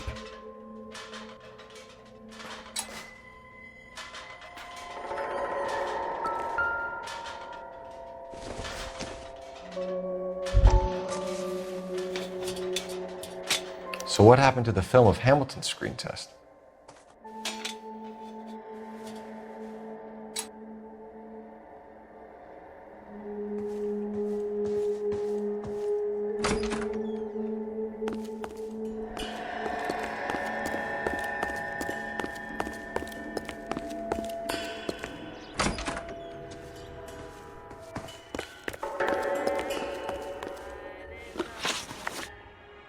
You ever do any work for Mark Bishop? Mainly do work for the studios. RKO, Republic, Warner Brothers. So yeah, when Bishop is doing work for a studio, yes. When did you last see him? Now I'm doing work for his next picture. Still pre-production though. Haven't seen him around here in a while. I know you're lying, Hopgood. Bishop was here, and you know exactly what he was doing and what he left lying around afterwards. You come in here without a warrant, and now you start throwing your weight around?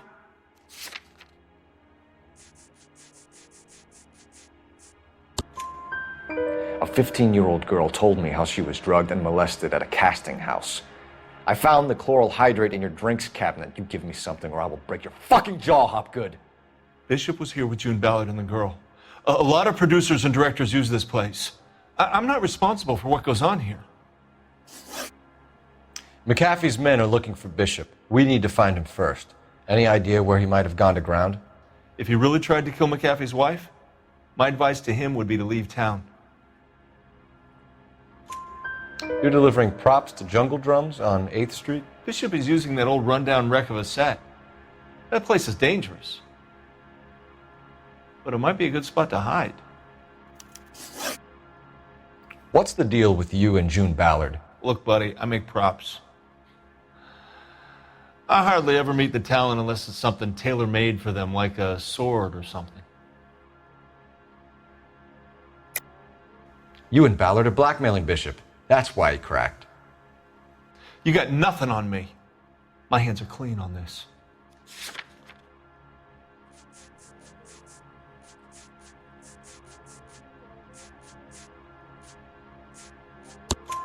Enough.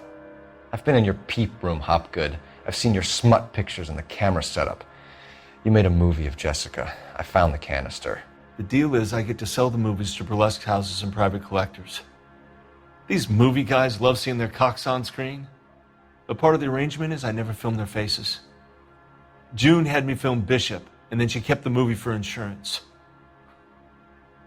He went apeshit when he realized his face was front and center. Who has the film now? Who else? McAfee. Ballard had what she wanted. Where does the money come into it? What money? Enough of the lies. I told you I get my cut selling dirty movies.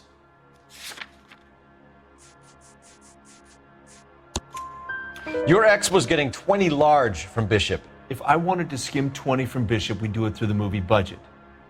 June said she'd sell him the film once the movie had wrapped, but Guy wanted cash. He's in a cash-only business. You think I had a choice in this? That's all for now, Hopgood. We're taking you in. Phelps! Roy Earl, advice. Hold on a moment. This is clearly a vice case. You've been roughing up my informant? Hopgood is a vice informer? Yes, he is, Phelps, and a very important one. Look at that mug. Have you been upsetting these two officers, Marlon? So we just drop it? You do if you know what's good for you.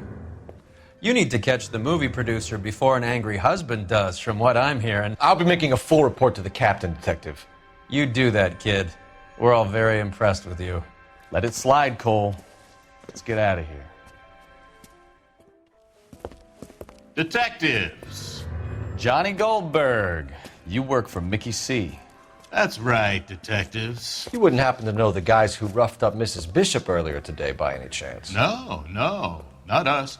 We don't do that kind of thing.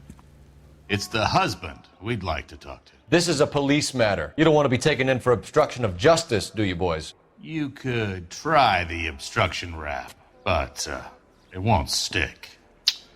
We could beat that. You've had your 10 cents worth, gentlemen.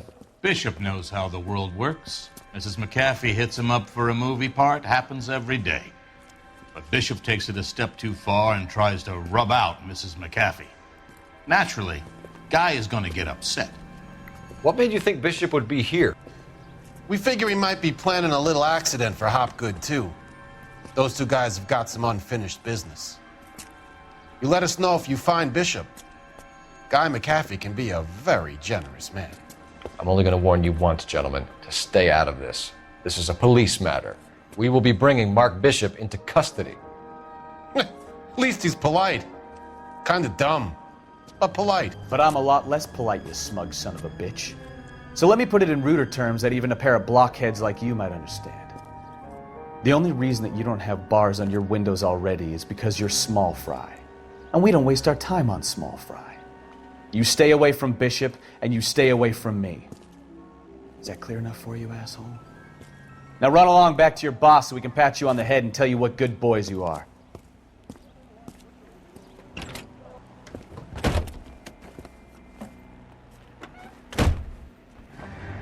I don't think they like your little pep talk, Bekowsky. Oh, shit! Get us out of here!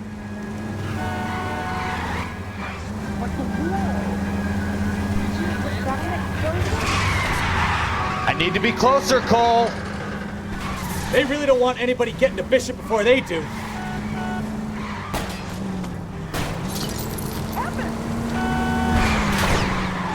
Heavy man for himself.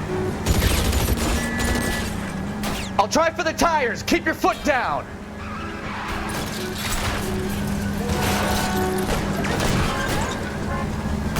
Lay into his wheel arches. Come on. We need to lose those fools, Phelps.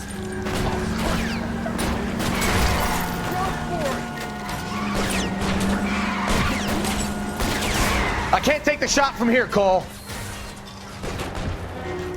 Everyone get away! What the hell?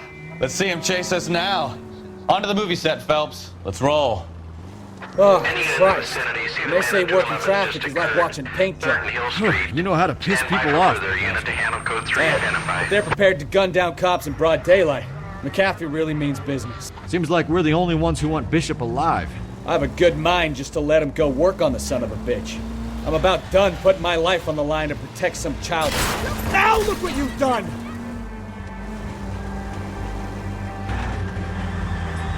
That's our job, unfortunately.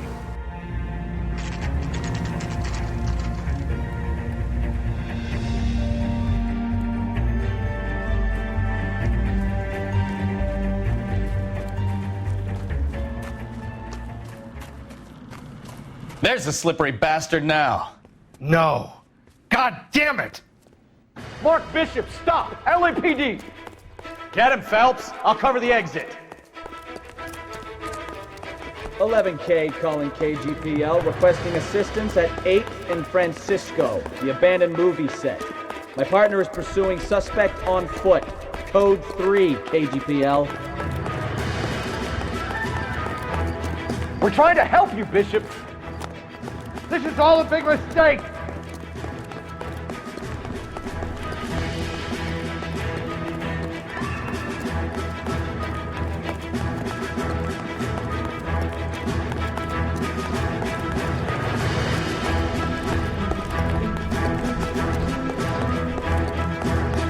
It's us or McAfee's boys. Your choice. I didn't do anything.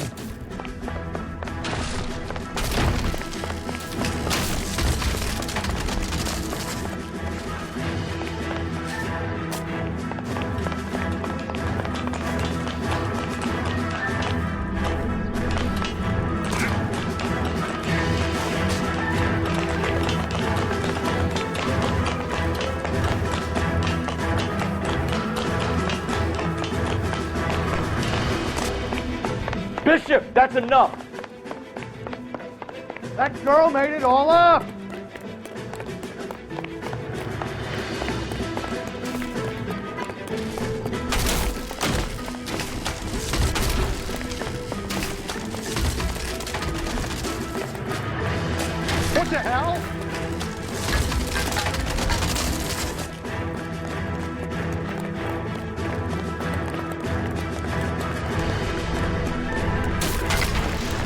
Don't make this any harder on yourself, Bishop. It's June Ballard! Mark Bishop, you're under arrest for the attempted murder of June Ballard and the rape and attempted murder of Jessica Hamilton. All right, I'll come quietly. Just don't kill me. If you found me, then McAfee's goons will too. Oh, we need to get out of here. All right, but you stay close. Any tricks, and I'll save McAfee's boys the trouble. Follow me. I know another way out of this place.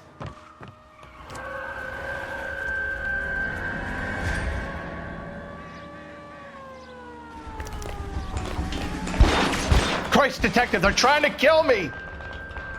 Last chance to back the hell down.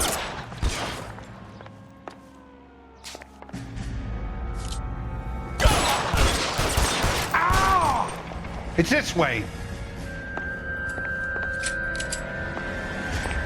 McAfee doesn't make the rules. You hear me?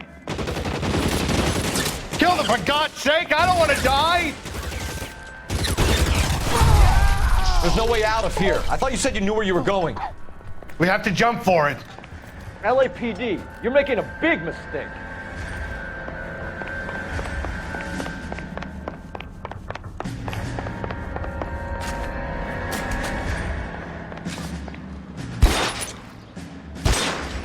Come on, it's this way. Is this really the best McAfee's got?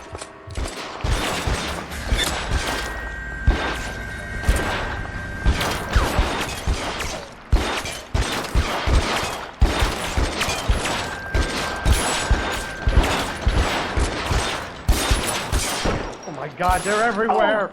Oh. Oh. Oh. Oh. Oh. Oh. You have to get me out of here. Weapons on. This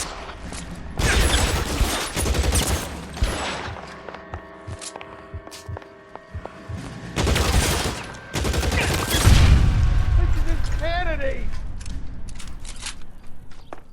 The statue there. There's a ladder leading to the ground. For the love of God, how many are there?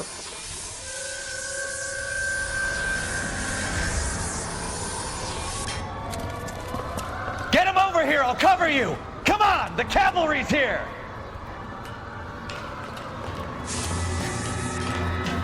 I don't want to die here.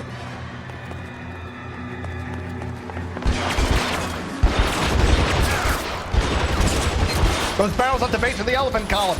They're full of gasoline. Shoot them! Quickly! Put your weapons down and your hands in the air.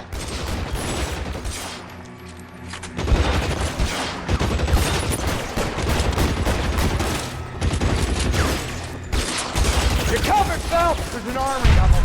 We're done for.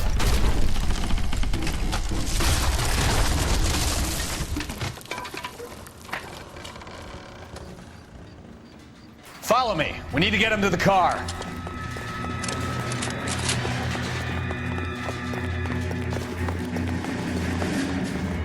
I should have known that. I'll kill every last one of you if I have to.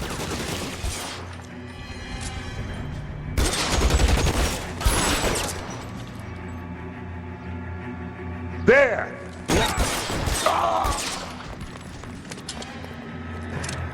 This way!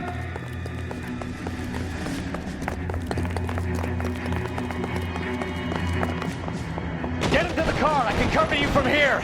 You're almost there.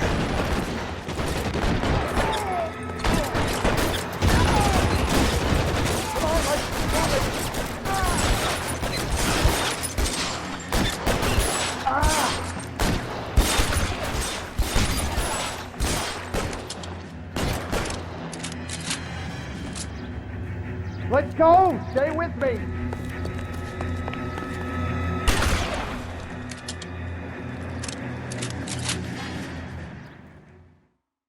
Now, this is what I call a result. Mark Bishop, erstwhile film producer and all-around piece of shit, catches a fast ticket to Quentin for statch rape and attempted murder, so he gets to spend the next 15 years playing sissy instead of sticking it to little girls. That is justice with a capital J, Detective Phelps. You developed such a reputation, I'm not going to be able to hold on to you any longer. You're getting promoted. Go on, get your new assignment. It was good working with you, son.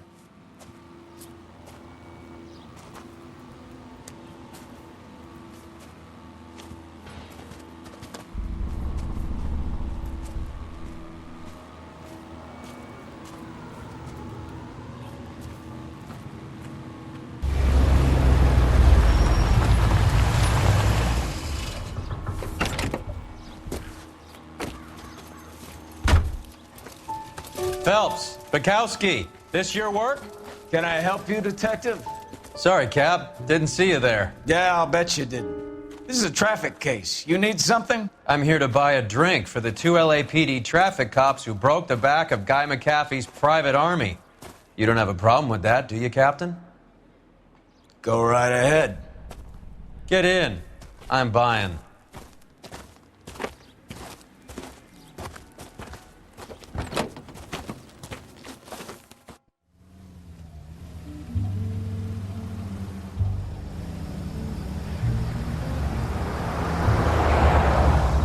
You'll like this place. A lot of movie people hang out here.